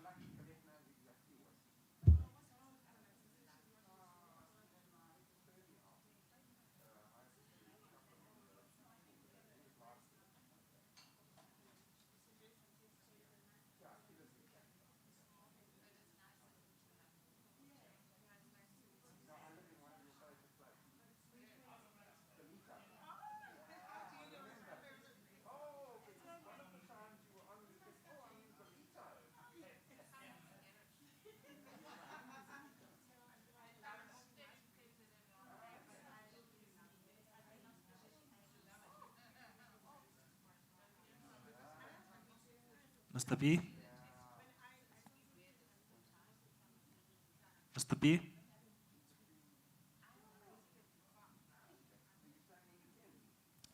Mr. P? Yep, I'm here. Raymond says the people will take like maybe 5 to 10 minutes, so you can switch off the video so long. Okay. Okay, sharp.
Good afternoon, colleagues. Good afternoon, colleagues and all stakeholders. And I'm just making this quick announcement, especially for the stakeholders that are tuning in online. We're having some power load shedding issues in KwaZulu-Natal. It's ESCOM again. It's not us, but normal programming is resuming, in a few minutes. We're just testing that the screens are working. It looks like we are good to be going shortly. And we've got Mr. Mkhupudi Pule who's on standby, and I'm gonna request the other colleagues that are outside and all stakeholders to please make their way back in. Raymond is gonna help us with encouraging them to come back in. It looks like we are on track to get back with the program. So can I please request all the colleagues that are sitting outside to please come in so that we can proceed with the program. This is a section you all want to listen to. That's where everything happens. So we're just gonna get everyone in. If you're tuning in from YouTube, Facebook, Microsoft Teams, we thank you for your patience. Some of the things are out of our control and out of our hands. We do the best that we can to make sure that we never have glitches. So we're just gonna get everyone back in. I'm gonna make another announcement. Colleagues, stakeholders, can we please invite you back into the conference hall? So we're just gonna get everyone else in. Thank you very much. We'll see you in the next 2 minutes.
Mr.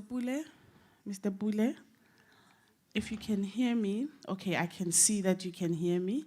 Just wave, thank you, fantastic. We're getting your audience in, Mr. Pule.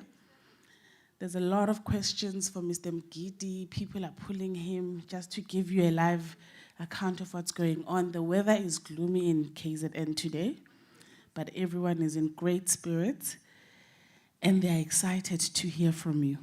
So we're getting as many as we can so that they can hear this very important section, because we can get all the administration right and the paperwork, but if we don't get this paperwork done, the exercise is a bit useless or futile. So can I just request again, Raymond, let's just double check that everyone is in,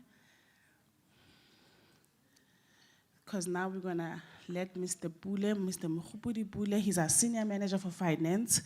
He's going to be speaking to what is a commitment register and what is meant by retained funds and grant recoveries. Is everyone in? Mr. Mkhupudi, I'm letting you now rock and roll. Thank you. Thank you very much, Makateng. Thank you, colleagues who are in Durban and colleagues who are also here in the office. Let me greet all the stakeholders sitting at the venue and those who are joining us online. Maybe I can just say all protocol observed. I think for me, my presentation is actually based on, it's a plea. If you look at the entire presentation, it's a request. As Magateng indicated, everything that we do here at Foodbev SITA, at the end of the day, we would have to pay. And obviously, insofar as paying is concerned, there are processes that must be followed. I will just take you through some of the grant payments as well as the challenges that we get faced with as the finance department when we want to disburse funds. I'm not also going to bore you on the mandatory and discretionary grants, but what I will then do, I will just indicate some of the benefits. I think Heidi and Numisa has already outlined the whole processes. I won't even be talking about the processes. And Dadem Gidi, I think, did outline the partnerships and the special project processes. For me, from the finance point of view, I think it is important that as stakeholders, you understand the benefits, of completing the WSPs. As you complete the WSPs, you are assisting the SITA, with research on the skills gaps. Lysanda did indicate, the process that she goes through when the SSP is developed, and if your SSP is, your WSP is properly completed with accurate information, it does assist us in identifying skills gap in the sector. Again, by submitting, you are able to participate in the discretionary grants. When you open a window, you can apply and you can be awarded grants. I think the most benefit where you don't have to do anything just by submitting, if your WSP is approved, 20% on a quarterly basis, it gets paid into your bank account.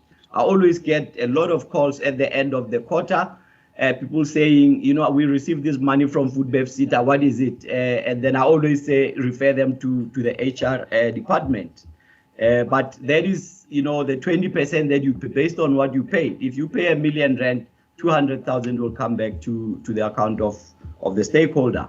And then again, insofar as mandatory grants are concerned, we also have challenges. And most of the challenges that we have, stakeholders, we always get wrong bank details, and we would request over and over. We are sitting with cash now for stakeholders who have actually submitted wrong bank details. So we always request stakeholders just to ensure that they submit, accurate, correct bank details. The other concern that we have as the SITA is that we do have a low payout ratio. I will just illustrate when I talk about the low payout ratio, what do I mean? If you look at this slide that I have here, it's actually the mandatory grants revenue.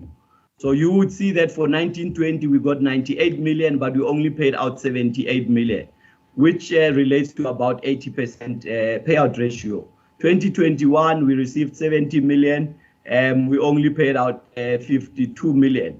75 million. As you can see, the current year, the trend is that we are, this ratio is going down. And the only thing that we could say is that the interest is probably being less. We're getting less WSPs.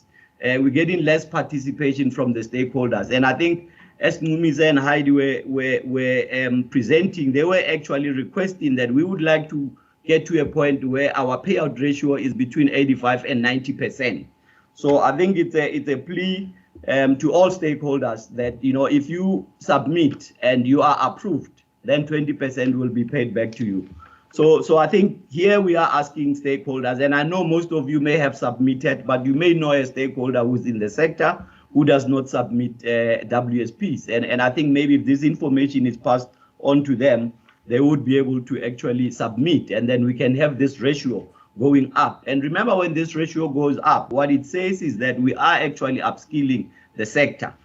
We are spending more money on training, and you're having more companies that will also participate on the discretionary grants. Now, going into the next slide, I will talk to commitment, discretionary grant commitments. I think you all are aware the process that has been outlined. Once you've done with contracting, it is a contract, then it's a commitment as the SITA. It means as the SITA, we are obligated to actually pay or disburse funds to stakeholders, at a particular time in future, depending on the training. You would have the first process, I think, as outlined. Once you submit the enrollment forms, a first tranche is paid. At times, you will have interval moderation. You get the second tranche paid, and then once there's completion, then you will have the last tranche being paid to employers. So that is how we pay. And I think what is important to note is that, as Magateng indicated, if there's one document that's missing, there would not be any disbursement of funds. So we have to ensure that the checklist that we have, has been ticked. All the moderations have taken place. All the certification, if required, must have been done. So I think stakeholders, maybe you may have heard, on CITAS talking about the commitment register. It's a big thing, and it's sitting with our balance in the commitment register. I will show you in the next slide where it is sitting. And these commitments are actually the contracts that we have with stakeholders, where learners are actually training. And the main issue that we've had with the commitment register is that we struggle to move the commitment register. The SITA is sitting with huge balance in the bank account, but that bank balance, if you look at it, it's actually backed up by the contracts because learners, either they are behind schedule or maybe some have terminated. I will touch on that as we go on.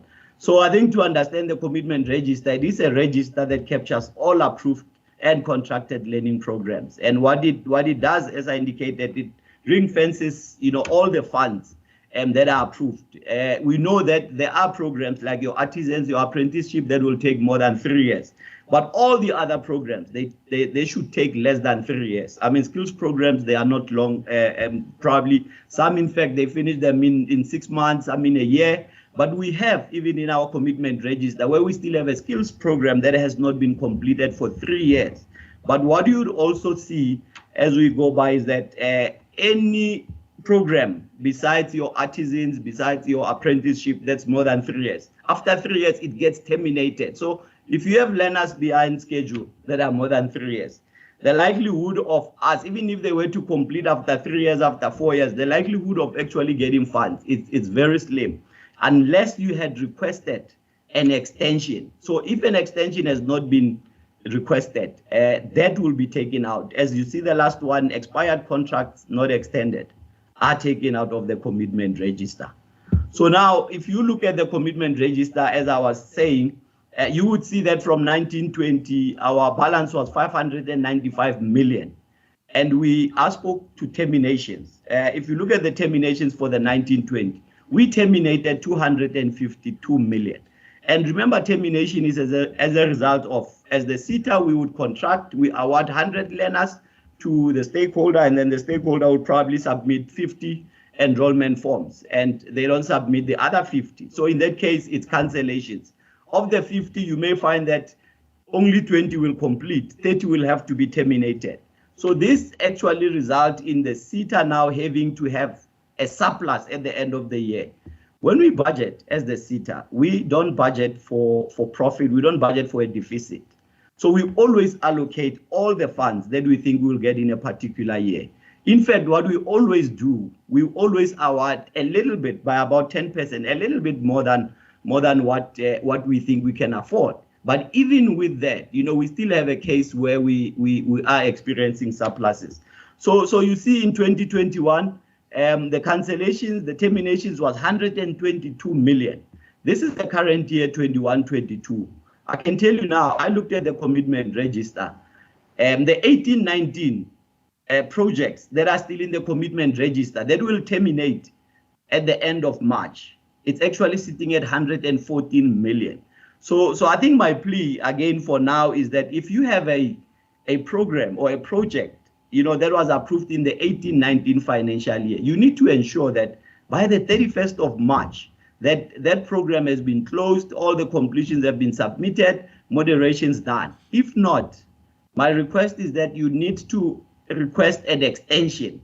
Although at times it's difficult to actually, at this point in time, after 3 years, to to give extension to a skills program. But if you request an extension, it gets looked at, and then you may be given that extension. In that case, then we are able to ring fence those funds until such time that that you complete.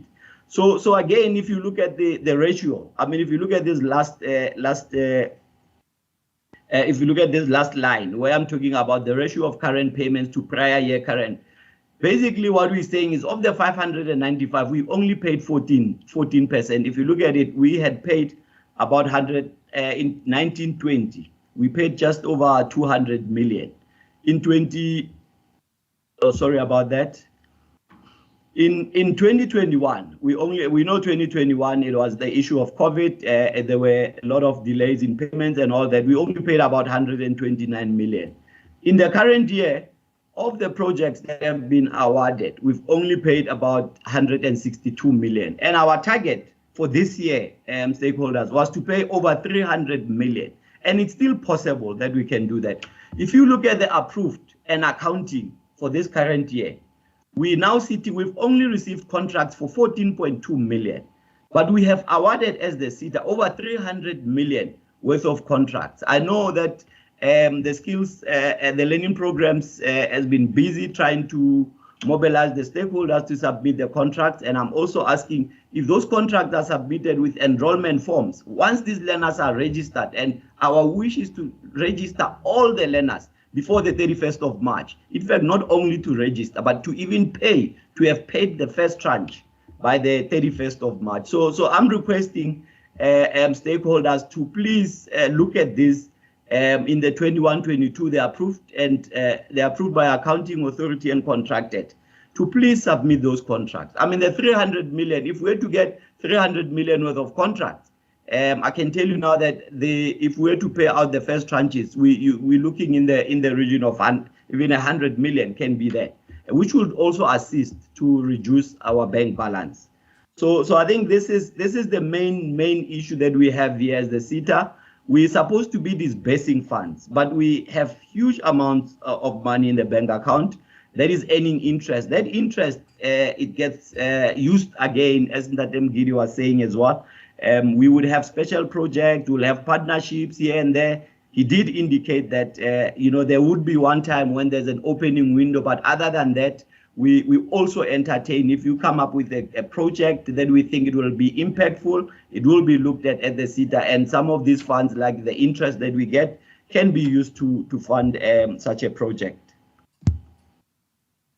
Now, I think it's important now just to come to challenges in the commitment register, and I think I've highlighted some of these things that I have listed in here. I did speak about the lack of submission of contracts. If you look at the current financial year, I did indicate that we only got 14 million worth of contracts when we're supposed to have received over 300 million. So obviously the contracts will come in with the learner agreements. Learner agreements, meaning we would then register. Once we've registered already, there is a grant claim form that is generated, and the first tranche is paid immediately. Once registration has taken place, you would realize that there would be a grant claim form, and that must be signed. Once signed, as the SETA, we pay immediately. At times, we don't even wait 30 days. We know our payment terms is usually 30 days, but in finance, once we get documents, I can tell you now, I don't remember finance keeping complete documents for more than 7 days. So I think that's what stakeholders should always know. We have spoken about learners behind schedule, and I did indicate that for the 18-19 financial year, those learners that are still there, the 114 million worth of projects or balance for the 18-19 financial is going to be terminated. These learners, we need to ensure that we complete them in the system, we pay the last tranche. So I think my plea today is to assist us, so that we can reduce the bank. And I think this cash would also assist the stakeholder. So obviously, so far as uncompleted programs, we have terminations along the way. And terminations as well, as I indicated, the reason why we as the SETA will always have a surplus, it's because of these terminations, because of the cancellations. And I did indicate that every time when we award, we actually always award more, at least by about 10%. But still, we still don't get to a point where we get 100%. So we probably still get to around 80% of submission of enrollment forms. So I think maybe going forward, I think we need to try and just ensure that if we apply for 100, sure that the 100 that you apply for, you would be able to get learners, you'd be able to submit 100 enrollment forms. So the other thing that is important that stakeholders need to understand is that I indicated that we would pay the first tranche.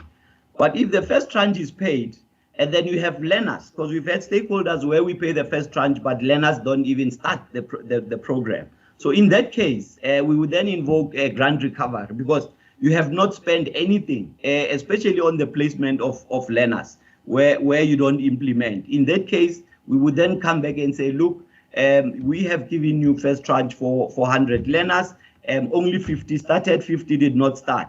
Therefore, we're now asking you to pay back the 50 that you did not implement. And in most cases, it is always something that stakeholders are not happy with, but we know that we are dealing with public funds. So in that case, we definitely have to make sure that we get value for money. If there's no value for money, we definitely recover whatever that was paid out. And then one challenge is again, if we on the commitment register, I did indicate that as finance, we always like to pay. But there are always late payments. We've had few stakeholders complaining that we are not paying. But I can tell you now, the reason why we're not paying, it is not because there are no funds. It is not because maybe Foodbev SITA does not pay. In most cases, you would find that grant claim forms are not signed, or maybe they are not submitted. We've had cases where learners are being charged on the system. Remember, when you submit enrollment forms, we get IDs. At times, you find that a stakeholder is submitting learners that were actually not registered, and then the stakeholder has replaced the learners, only to find that when we go on the system, these learners were not registered. We had other ID numbers that were registered. So those are the things that actually delays us from paying. I think Louis did indicate also on the external moderations, some of the stakeholders would complete training and not request moderation. So it's always nice that you request moderation, and once it's done, we get a report. If it's upheld, then it gets submitted, and then we just pay based on that. I've spoken to wrong banking details. I've also spoken to late or non-submission of learner enrollment forms. Most, they don't submit. We award you 100, number of 100 that you want to train, and then, if you have to submit, you only submit 50. On the learner placement as well, where stipends are being paid, most stakeholders as well, we always struggle to get proof of payment for stipend. They don't submit it. That must be submitted because we need to be sure that these stipends have been passed on to learners. If not, then we are unable to pay as the SITA. And yeah, I think from me that's it. And I will take questions, Makateng, and comments. Thank you very much.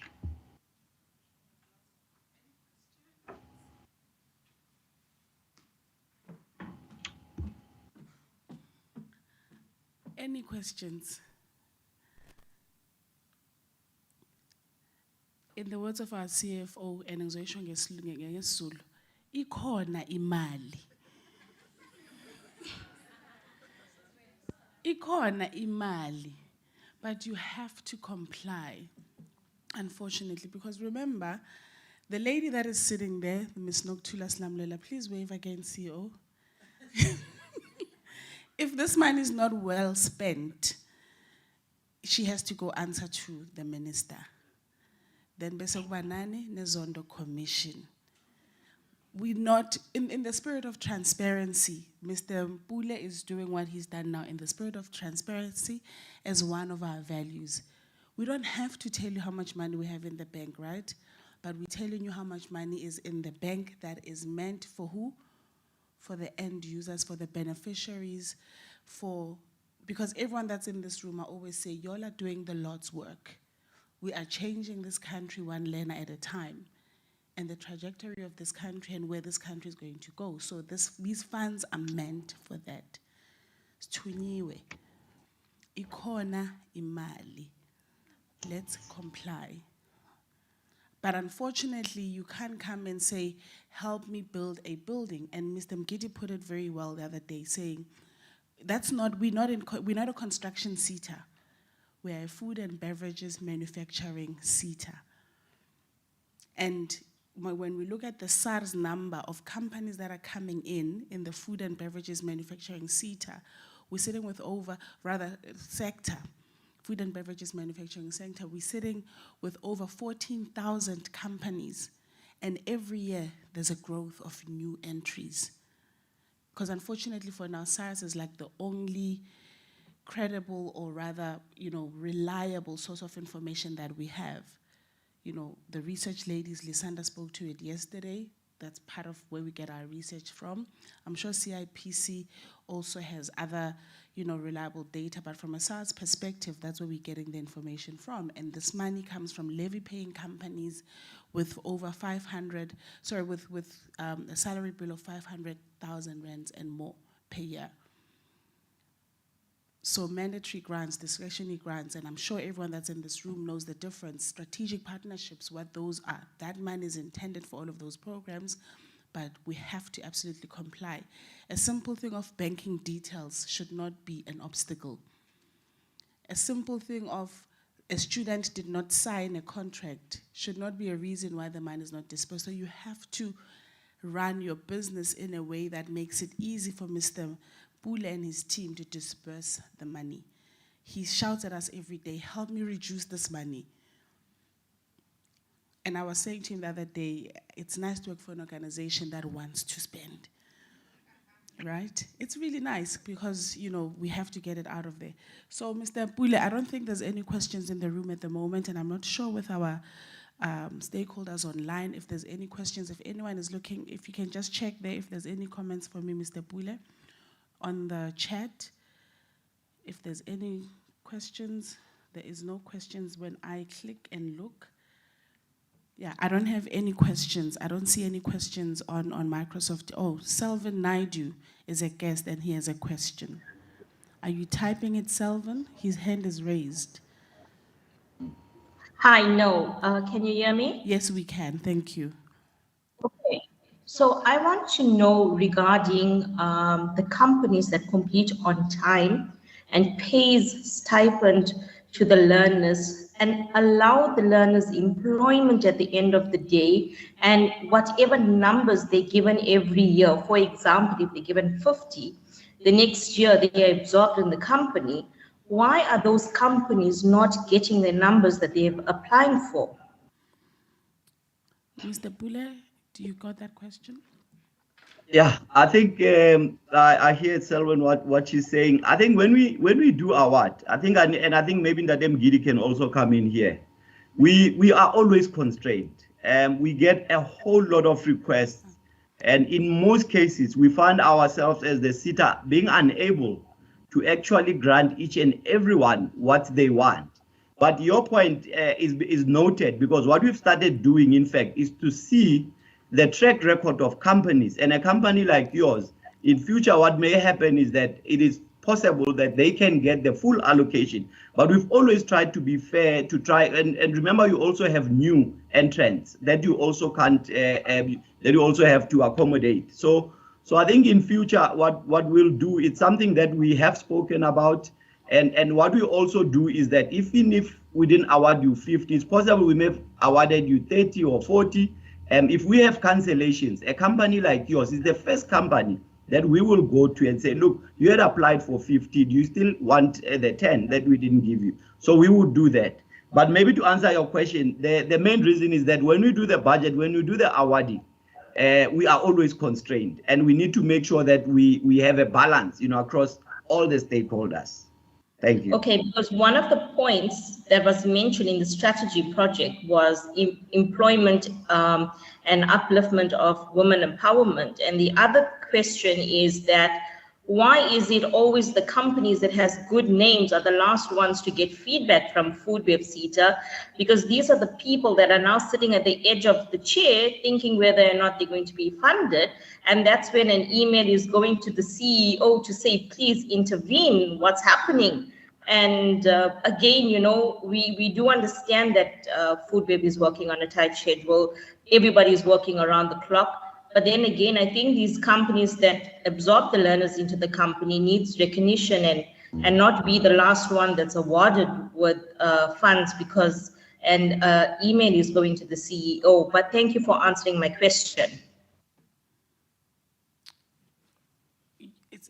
Are you satisfied, Solvent? Did we answer all the questions? Because I think the other question was why are there delays in getting, responses? That was another thing. And then Yes. she ends up, Yes, because then there's everybody. and then there's As skills development facilitators, as skill development facilitators, we all talk in the industry where one is saying, hey, we've got the award letter, and then the other one is saying, we haven't received the award letters. And these are the companies that are putting their foot forward and, complying with Foodbev, making sure the learnerships are completing on time and not waiting till the 31st of March, giving these learners employment. But these companies that we're dealing with are the last ones to receive the letters. So it is a little bit of a concern. And yes. Okay, I'm going to hand that question or response to a gentleman called Mr. Snayam Giti. He will give a response to that. Thanks.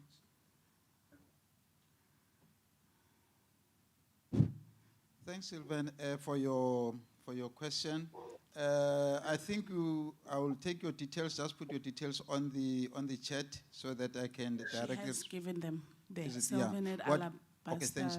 What we'll do, we'll make a follow-up because to my knowledge, all the award letters as we speak now are out. It's only those, some of the non-levy paying entity or the first-time applicants where we still need to finalize the process following the due diligence, which was still to be finalized. But if there's any other outstanding letters, I will make a follow-up with you as an SDF maybe and indicate which companies did not receive the... No. Okay, let me just clarify that.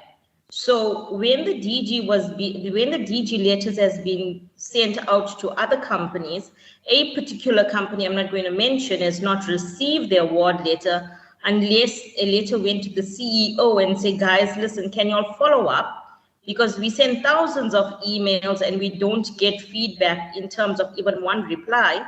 And only when the CEO came on board and said, guys, reply, give the company feedback, that was the only time we've got feedback. So again, also Foodbev, there's some people that we can commend with their working relationships, like in terms of the QA department who works extremely well, but there's some people that don't even acknowledge our emails. So, and I wanted to bring this to your attention. So maybe look at those companies that employ the people on a long time, not just for the year, but over 5-6 years that have a good relationship with Foodbev. Okay, Sylvain, let me just jump in there. My name is Makatseng Mokome, right? I'm Yes. the Stakeholder Relations Manager at Foodbev CETA. And one of the improvement areas that the business or the organization has done was to find a dedicated body that will assist in chasing some of these late requests, or if, say, for example, you don't get your letter and you're a little bit frustrated, that was a touch point in the value chain to say, maybe we need an in-between person, which is me. So from a capacity perspective, the teams moves as fast as they can. You are not incorrect by escalating to the CEO's office.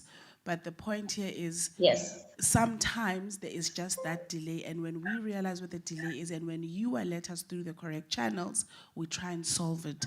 So going to the CEO is still a good thing. It's not a bad thing. We're not going to discourage you from doing that, but it does not necessarily mean, by going to the CEO, things only get done then. There's lots and lots of other projects that we've done. No, with the I'm CEO not net saying. getting involved. No, I just want to make that point just to Yes. reassure you that we are not sitting here in defense of what you're saying. No, we're not saying that at all. Your points are noted, and there's continuous efforts to try and ease the pressure that, and the frustration that our stakeholders feel, and how we obviously service our stakeholders that are really valuable to us.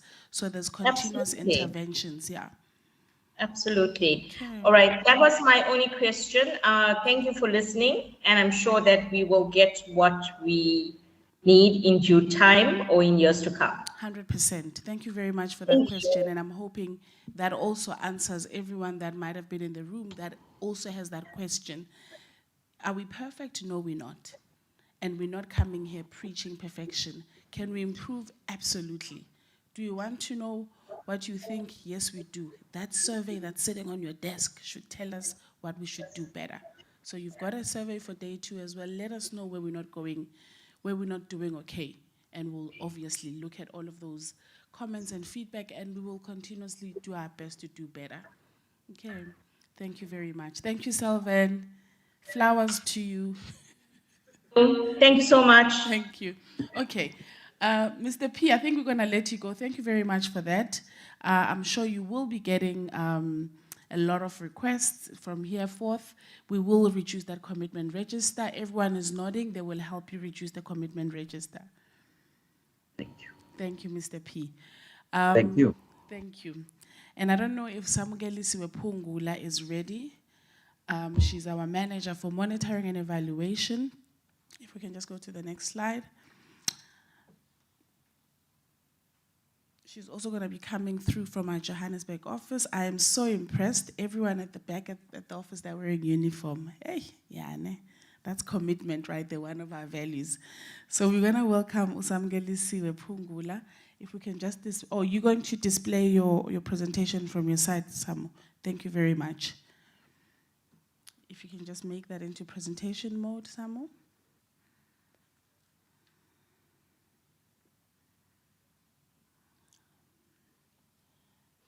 Just make it bigger at the corner, like into proper full screen mode.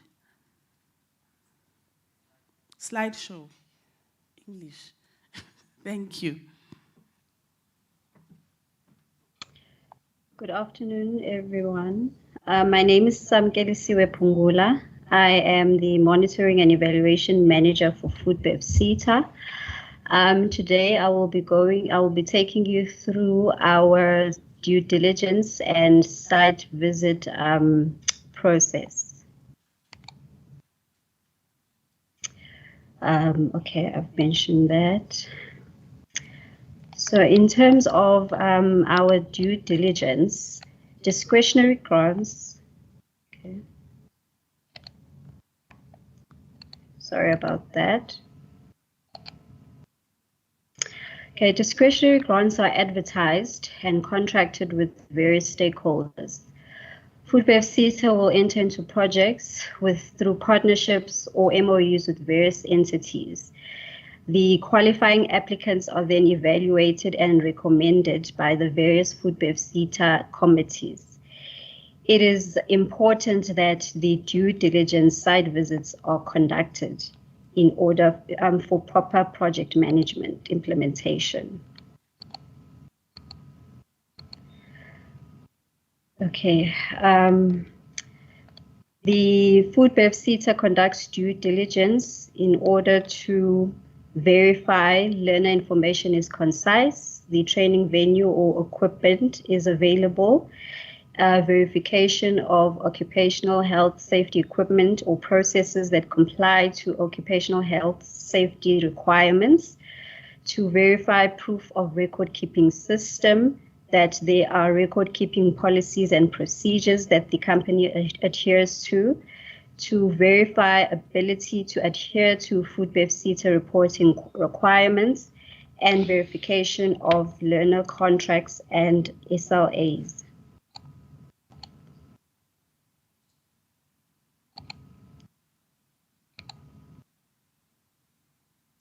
Okay, I will share with you after this slide, I will share with you the due diligence toolkit. I will go through it with you.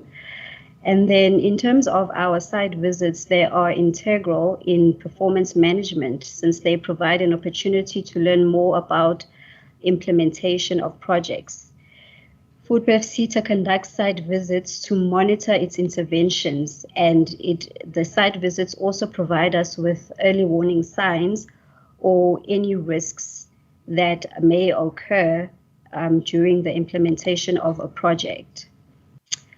When conducting site visits, monitoring and evaluation also provides us with an opportunity to learn how stakeholders and beneficiaries experience Foodbev CETA interventions.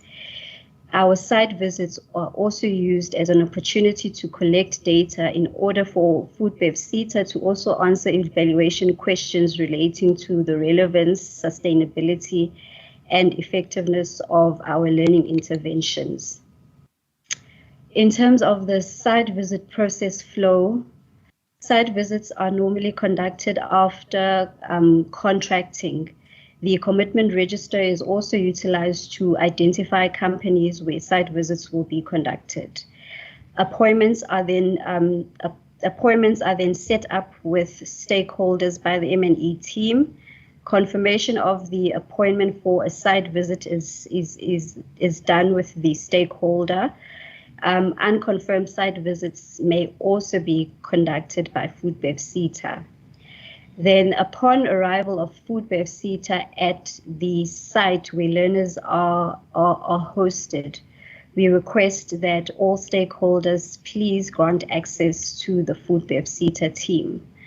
The Foodbev CETA team that conducts site visits or due diligence is normally the Foodbev CETA staff, or it is also our moderators. So also please do expect that moderators may conduct site visits on behalf of Foodbev CETA. A site visit entails the following. It is verification of learners by either a physical or virtual interface with all learners.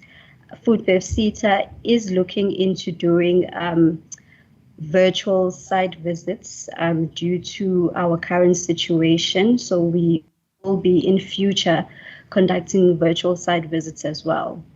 Site visits also entail verification of stipend payments, where pay slips or proof of payment to learners will be requested from the SDF. We would also like, if all the documents that will be used during a site visit, if we could get those before the site visit is conducted.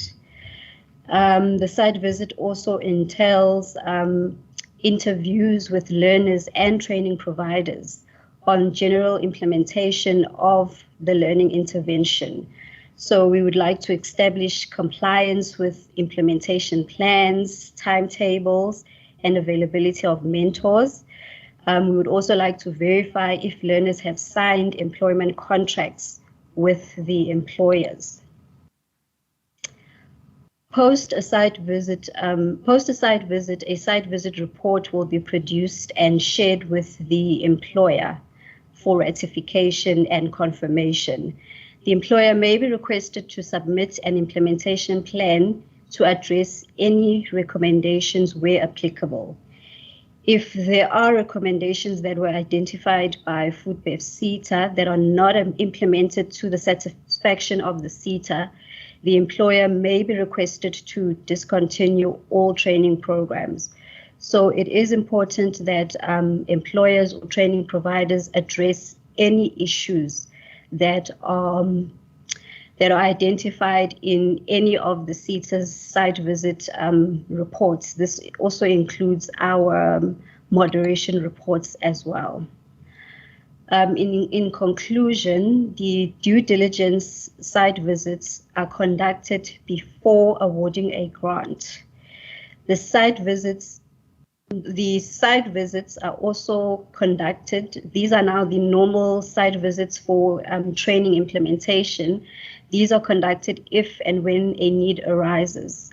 As I've mentioned before as well, our external moderators may also conduct site visits on behalf of Foodbev CETA.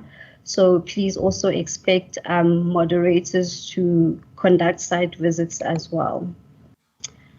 And just to share contact details of the monitoring and evaluation team, we have Ms. Noktula Sibia, who is the Senior Manager Research, Planning, Monitoring and Evaluation. These are her contact details, the extension 7338, and the email address is tulis@foodbev.co.za. There's also the contact for the manager monitoring and evaluation. The extension 7316. Email address is samkp@foodbev.co.za. We've also got two coordinators in the monitoring and evaluation unit, Ms. Linda Mdlogolo and Samuel Manamela.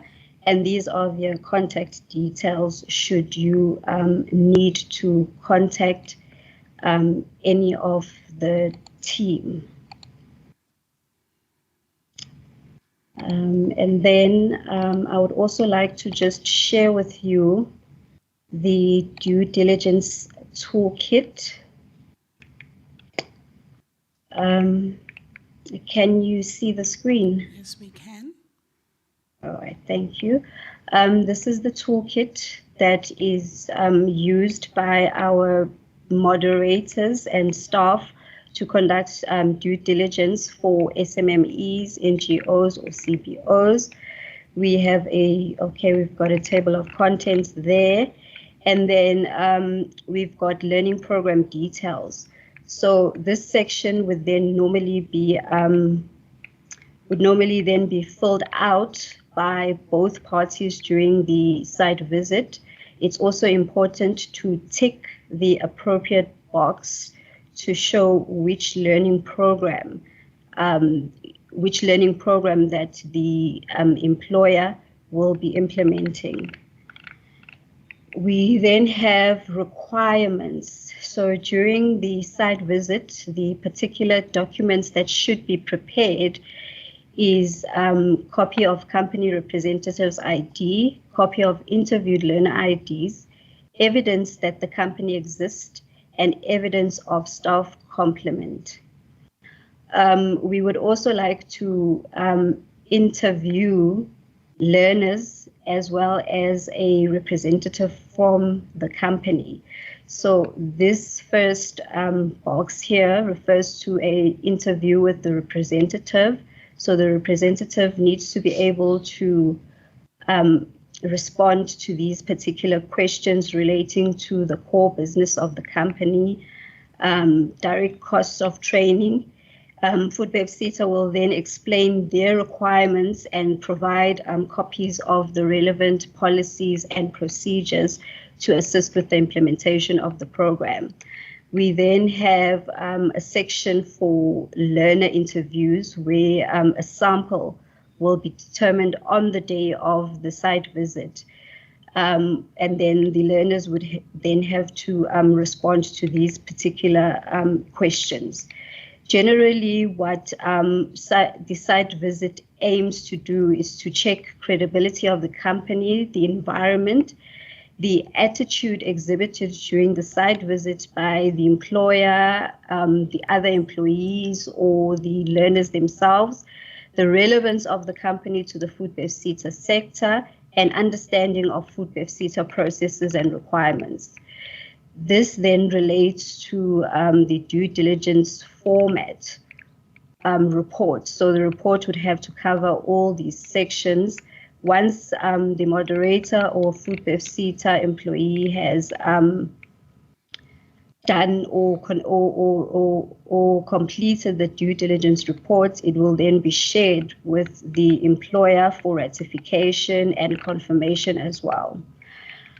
It's also important as well for the employer to complete this page, which is evaluating the moderator.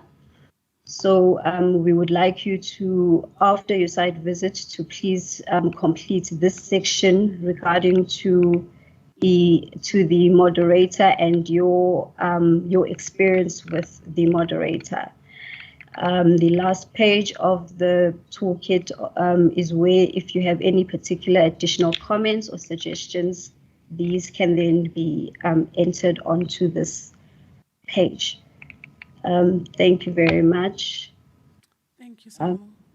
Just a quick one. Selvin, your hand is still up. Is that a new hand or is that an old hand? Selvin? It's an old hand. It's an old hand. It's an old hand. Okay, thank you very much. Thank you, Selvin. Just to add to Samu's points, no questions. No questions? No questions. Wawungihleka bhuti. Right? This is another important element because we need to prove at some point, should we feel and deem that it's necessary to do so, visit some of the establishments that you're operating from. Because the money will be dispersed, and then one day we'll be asked, where is company X? Do you know where they're even located? Have you, can you tell us the color of the door? Just to put it mildly. And obviously when they arrive, they need to check that the conditions are great or are good for people to learn from and do the work that they need to do. This is one area that some companies can fail. But when we visit these places, that's another way for businesses to get themselves ready, or for training companies, even large companies, to make sure that they comply. A lot of the laws in South Africa expect you to comply. So we don't expect you to be moving around and falling off the floor because we're coming. It should just be standard, because that is what a business is required to have, especially if you're in the food and manufacturing business. The health department arrives at any time. So some of the stuff that the health department looks out for, it's stuff that we would look out for. How you treat your staff is very important.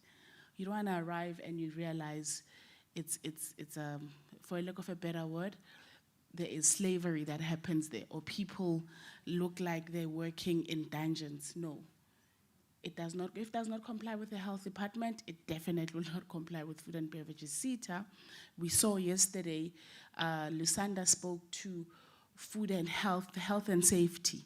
Very important to avoid listeriosis. Remember listeriosis? Paloni. Yeah, khumbula isifo sepaloni. Right, so we really need to also manage that and comply to what other departments in South Africa entail us to do. So Samu, if there's no more comments from you and no questions on the floor, we're gonna let you go. Thank you very much for your time. We really appreciate it. Thank you. Thank you. All right, just next. Okay, that was Samu Kelisiwe Pungula. Right, if we can just go back to the presentation, please.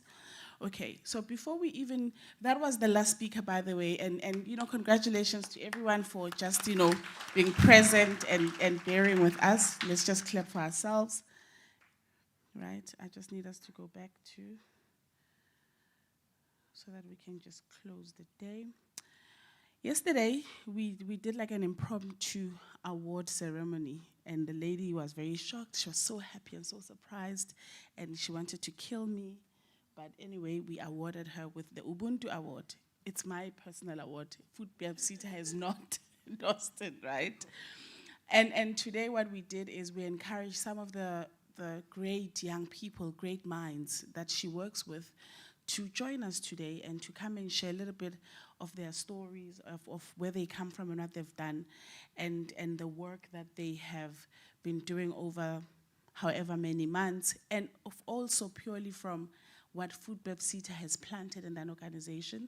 The organization's name is called Asime Women NPC. It's run by a lady called Mpumi. I'm going to ask her once again to wave in the corner, the pretty lady that's going to stand up and wave. And what's beautiful about the project that she's running, and we did our own due diligence with Babu Mgidi, right? What's beautiful about the project that she's running is now there's impact. And that is what we want.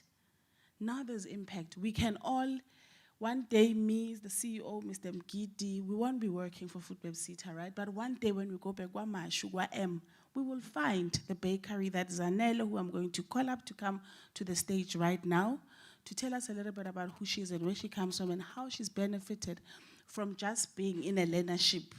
So that Sisimpume must not speak for her. The work must speak for itself. She's done the work. She's a young lady.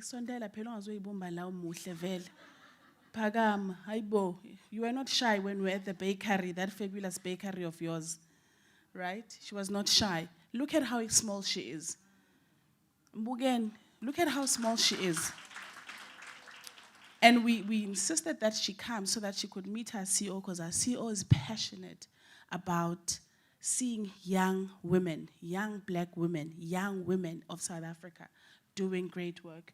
So Zanele, ngicela usondele la. I'm sorry, I'm going to get a little bit emotional if I don't let you speak. So this is Zanele, everyone. Good afternoon, everyone. I'm Zanele Sbia from Kwamash M section. I'm also a learner from Asime Women. Yo. Okay. So, who I am. Guys,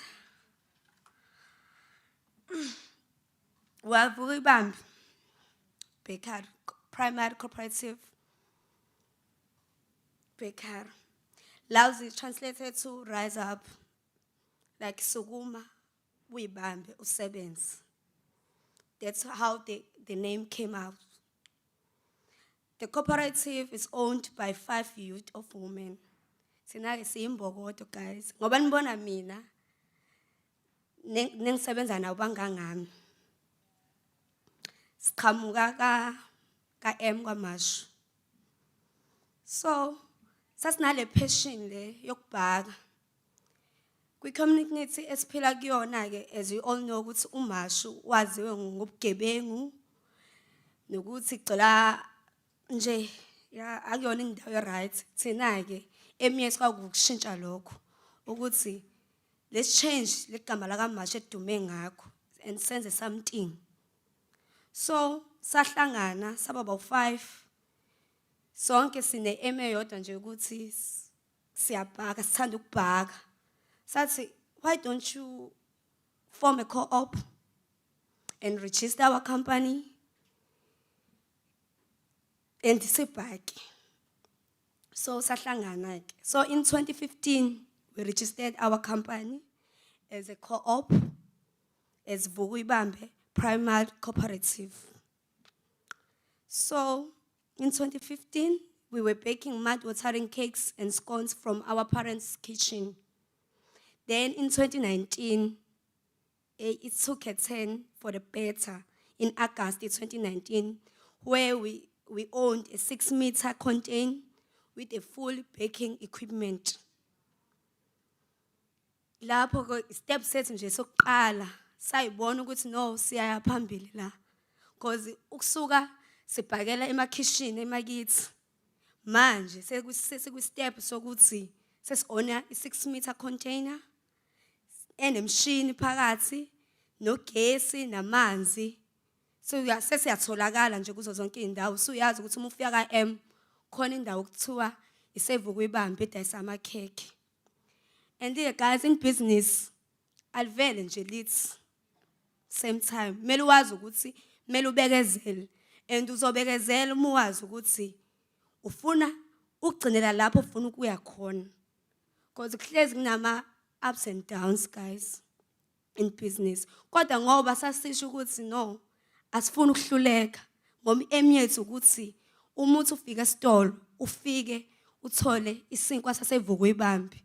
Ngoba sifuna ukuthi uthi uma ufika ungaboni uBB uSasko uAlban ukubone nje isinkwa saseVukuyibambe esenziwe nje amantombazanyana amancane aqhamuke lokushini angangani ukuthi enye youth ibone ukuthi into uma ifuna ingenzeka singalindeli ukuthi njalo nje siyasiputfitwa sukuma iminyango ivulelekile njengoba kade esho uMiss Lalo kade la ukuthi imali khona ukuthi thina singazi ukuthi kumele siyongqongqozaphi no yeah. So sapusha until last year. So mina nozakwethu ke sabona ipost from Asima Women's ekhuluma ngayo new creations ukuthi yeah new venture creations sathi hayi kuyekuthiwe kwibusiness awulonje awuvela ukuthi usuyazi fanele uphume ngaphandle ukuze uqhubekele phambili wazi ukukhula. So sa decide ukuthi why don't you one of us apply for this leadership. ukuze le information esizoyithola lapha ka-ASIM sibuye sizoyi-apply la kwibhizinisi lethu. Ngoba sasabona ukuthi sisabancane la asakafiki lesigaba sokuthi ngampela manje sesiphumelele. Saphusha and then sa-apply like ngabizwa kwi-interview for learnership and ngathola invite ukuthi ngiphasile interview sengiqashiwe. So interview so ngangisaba ukukhuluma. That's why umama Mpuma wathi ngicela ukukhuluma uyingitshela ukuthi kahle kahle who are you? And ngathi shuthi umama Mpuma uyabona ukuthi khona lento engifihlayo ngami. And I was openly ngakhuluma njengoba ngikhuluma nje manje. Ngakhuluma ngasho ukuthi ayibo kahle kahle ngoba ngila ngine co-ops nebheka kuyimanje ya function siyasebenza la eceleni futhi siyafunda kodwa siyakwazi ukumanage ukuthi ebheka yethu ihlezi ivuliwe uhlezi ukuthi uzofuna amakhekhe uwathole siyamultitask hayi bathi uma Mpumi hayi ni-register yonke into yenza mina yonke into yethu se-register i-paperwork yethu nje is in order. That's why umama Mpuma wathi niyazi ukuthi niya qualify for apply ama-fundings if ama-documents enu right up to date kanti like kwakhona i-funding eyayivuliwe from ETA i-operational vula fund. Then what as apply and then I went back to my colleagues ngathi guys khona i-funding kuthiwa ivuliwe. Hezameni ngoba siyabona ukuthi hayi amandla ethu nje ngathi mafishane la asakafiki lapho sifuna ukuya khona. And like sa-apply guys and guess what? Sayithola funding that was worth 2 million.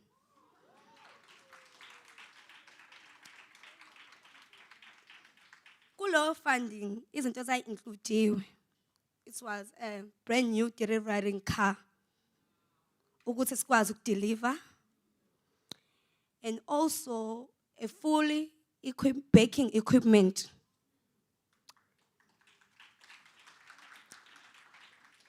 And then a startup stock that's gonna last us 3 months.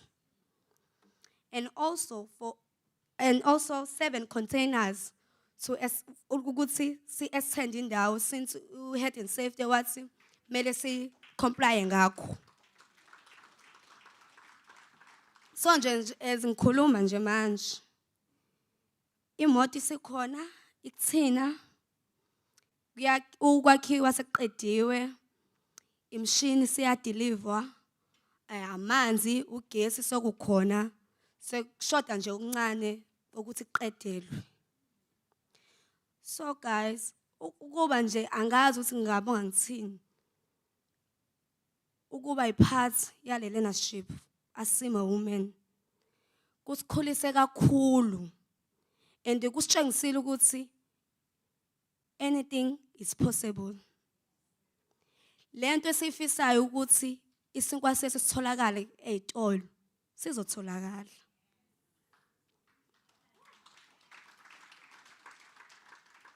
Ama branch evuka ibambe ngoba sifuna ukuthi ebe khona kuyo yonke indawo azoba khona. Guys, ngithanda nje ukubonga kakhulu ukuthi from ASIM to Foodbev uyasebenzeka wangampela basebenzile. Ngiyayibona ngathi and ngiyabona ukuthi abakagcini because emiyabo kusibona ukuthi nathi ngoba nje be provide ama learnership ukuthi mhlawumbe mase sengene in learnership ikwazi izosebenza kuthini. So Miss Nokuthula from Foodbev sithi nje umsebenzi niwenzayo muhle kakhulu and nje ngibe ngathanda ukuthi mase kuyi launch sesivula ivuka ibambe bakery ube khona uFoodbev ube khona asime women ube khona uzoyibonela ukuthi usebenzile ukhiqizile ngami futhi awugcinile usazokhiqiza. Ngiyabonga kakhulu.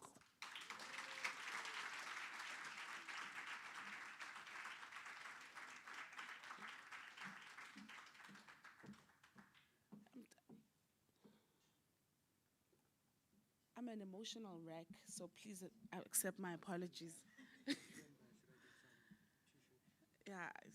Yeah, tissues, yes. I don't know.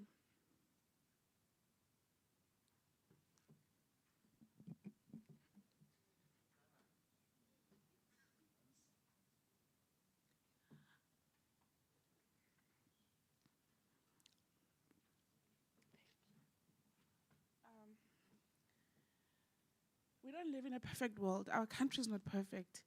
And I think we've seen that over the last however many years, right?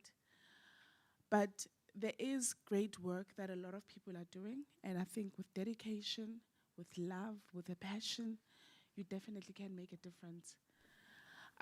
You have to see Zanele's spot. You absolutely have to see it. And understand that the community they come from is not a Sentin, is not Umhlanga.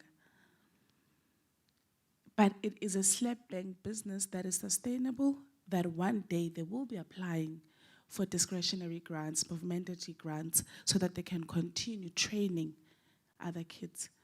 And if ufuna mamnokuthula ezazanele nivule wanemlazi ngale ngakupho. You know, so that she can go buy bread there as well when she goes home and visit, so that azoti, you know, if I tell you the story of this place, that is the impact we want to see as Foodbev SETA. So our commitment and our values and everything that we do it for Abantu Abafana Zanele. And another passionate program that we are doing in the Free State with the guys from Cum Laude and Rosemarks, another great project that they are doing with disabled learners in that community, another marginalized group of people in our society. And for today, they win the Ubuntu Award because of the work that they do. So the two gentlemen, I'm going to ask them to please stand and just wave as well. That them afal, that them mupedi. If you guys can please stand. A stakeholder that came and drove from the Free State to Johannesburg with the help of Llewellyn Van Sale to show that we do respond to our stakeholders. They were having issues with their tranche payments. They came over, they cared. They came with their files and then they said, please help us, because this is the program that we are running. Next month, they are running a graduation of their learners. The motivation is they've never had graduation, a lot of these learners, and they're disabled learners. And the reason behind it is they just want to release the hormone of happiness in their bodies, because that's what disabled people realize. They want to be happy, so every little thing. So if I say to you doing the Lord's work, I mean it. Zanele's life and that of her friends and the community and her family is then going to be impacted positively. So ningakhathali. So on that note, I'm going to call our CEO to do a vote of thanks for us, and then I can finish off crying there. So thank you very much, Mr. Tula.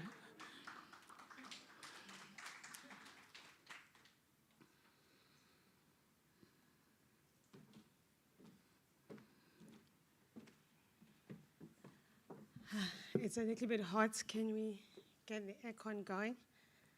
But don't put it on blast 16. Okay. I was not also expecting such a story. Vukuyibambe Bakery, the work you're doing is amazing.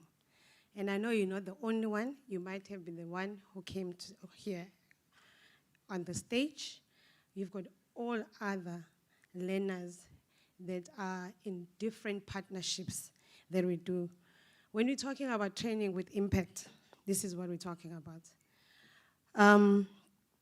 You know, when we started these partnership and special projects, we were very clear in terms of what we wanted at the end.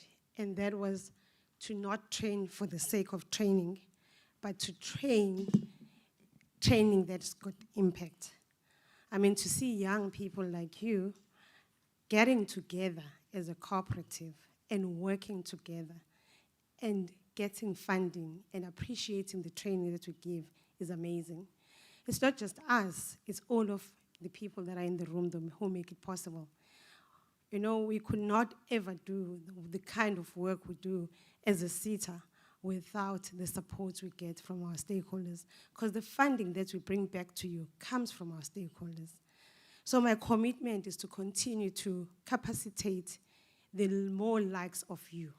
And all of you, I know there's just more than Vukuyibambe.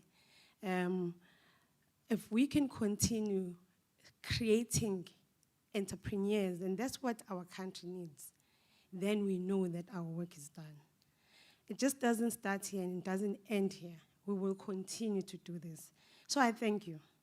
And I thank all the other learners that are here in the room and all those who are listening and those we are capacitating. Rosemarks, thanks as well for assisting people with disability. Those are really marginalized people, and understanding that you want to see them graduate. And I will definitely make time to come and see the graduation. That is amazing. And definitely I take your invite, Zanele. I will come, Kwamash. Yeah. And the nice thing is I come from Umlazi. So born, raised, bred, schooled in Umlazi. I didn't go to a private school. I went to a township school.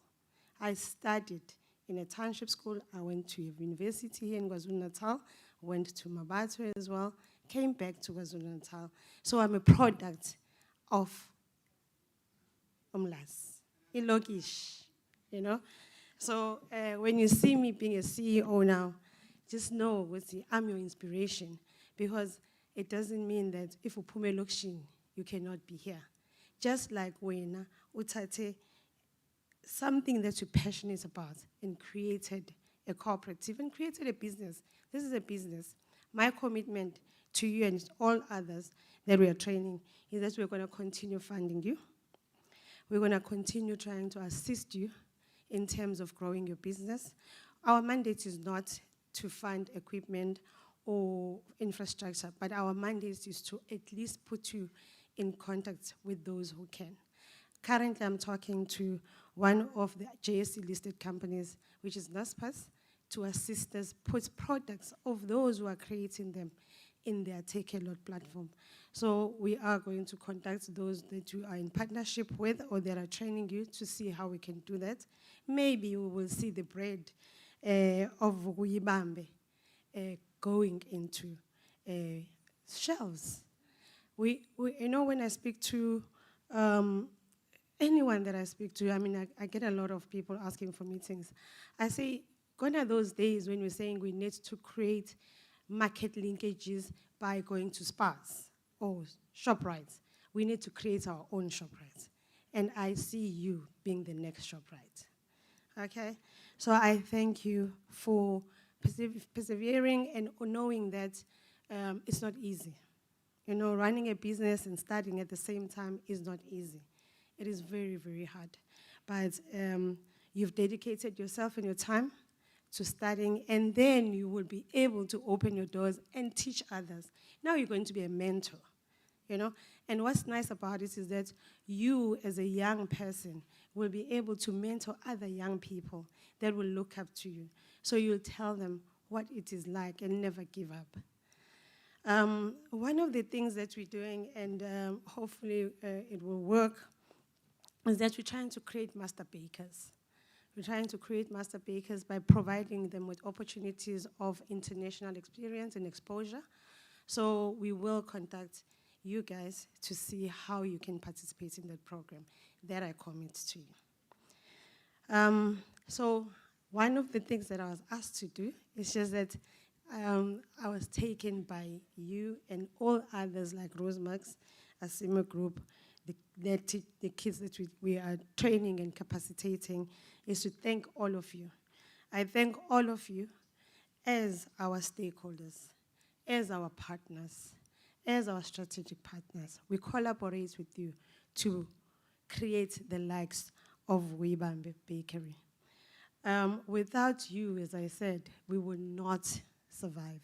We will not exist. We thank you for participating in this program that we're doing today. We thank you for coming for 2 days fully. This room is full for both days. And then there are people behind the scenes in terms of who are here on a virtual basis. We apologize where we've done wrong. We apologize for not communicating with you. I think going forward, it is one of the things that we are, not that I think, I know that going forward, we will improve on our communication. We have appointed Stakeholder Senior Manager. I heard her saying she's a manager. She is the Senior Manager in Stakeholder Relations. She is responsible for ensuring that we meet and meet our stakeholder demands. We also have appointed a public relations, branding and communications company by name of Grounded Media, who will also assist us improve communication. Communication has been our Achilles heel. We will improve on that. We have no reason not to respond to your emails. We have no reason not to communicate if you have applied for a grant. A lot of people that I spoke to today are saying, we applied for a grant 3 years ago, nobody has said anything, and they haven't come back to us. We will improve on that. So we are committing today going forward that we will communicate even better and continue to meet with you over time. We're going to have an AGM. AGM is specifically for annual report that's going to happen, I think, in November. It's coming to Durban this time. So I'll be very excited to meet you guys again. And I encourage that you attend the AGM so that you can hold us accountable as well in terms of the funds that we get from our stakeholders. So I thank you. I thank you. Kwande nalapho ngaphambi. I think now we have come to the end of our program. The announcement is that there is a lunch that is being served outside this room, right? So we welcome you to come and have lunch with us. And then just engage. I think we'll be here for quite a while. Just engage with us if there's other things that you want to have a one-on-one with the senior managers that are here or managers that are here. You are more than welcome to do that. But now I'll hand back over to the program director now that she stopped crying. It was tears of joy, you know, tears of just realizing how the funding is working, the training capacitation is working. So thank you, Ms. Program Director as well. Thank you for our sound guys. You have done an amazing work. I couldn't believe that Hobbs, who is in Joburg, I could hear him very well. I could see him, some gay as well. I could see him, I could hear him. They could hear us, they could see us. Yesterday, we obviously had glitches. And like anything, we know the first day is always, but you did well. Thank you so much. Camera guy, I see you video. You made us look good on camera. I hope you will airbrush those pictures so that when they go to the publications, we look more beautiful. And I hope that my team here, who has come all the way from Johannesburg, I thank my team here who's come all the way from Johannesburg to capacitate you guys. And I thank you for attending and being such a good audience. Thank you. No, I'm crying because we're leaving Durban, that's all. I can stay behind. Yeah, we went Guamashu. There's 2 ladies there as well yesterday, the other day, who refused for us to leave Singadlanga. And I don't know if the ladies from Marion Hills or Libomvu Bakona, farmers, can you please, Nani Pagameni, wave? Another group of young people, CEO, that you have to spend time with. And maybe let's do lunch with the CEO for the ladies. We'll reserve a table for the ladies, so that you can spend a little more time with them. Yes. Okay. The other thing that I wanted to just, whilst the microphone is working towards Uma, surveys, please. The formalities, please. Surveys. Otherwise, I gliwa.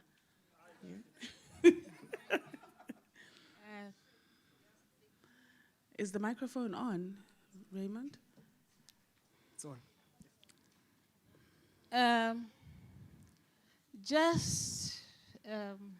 I had to stand up for this one.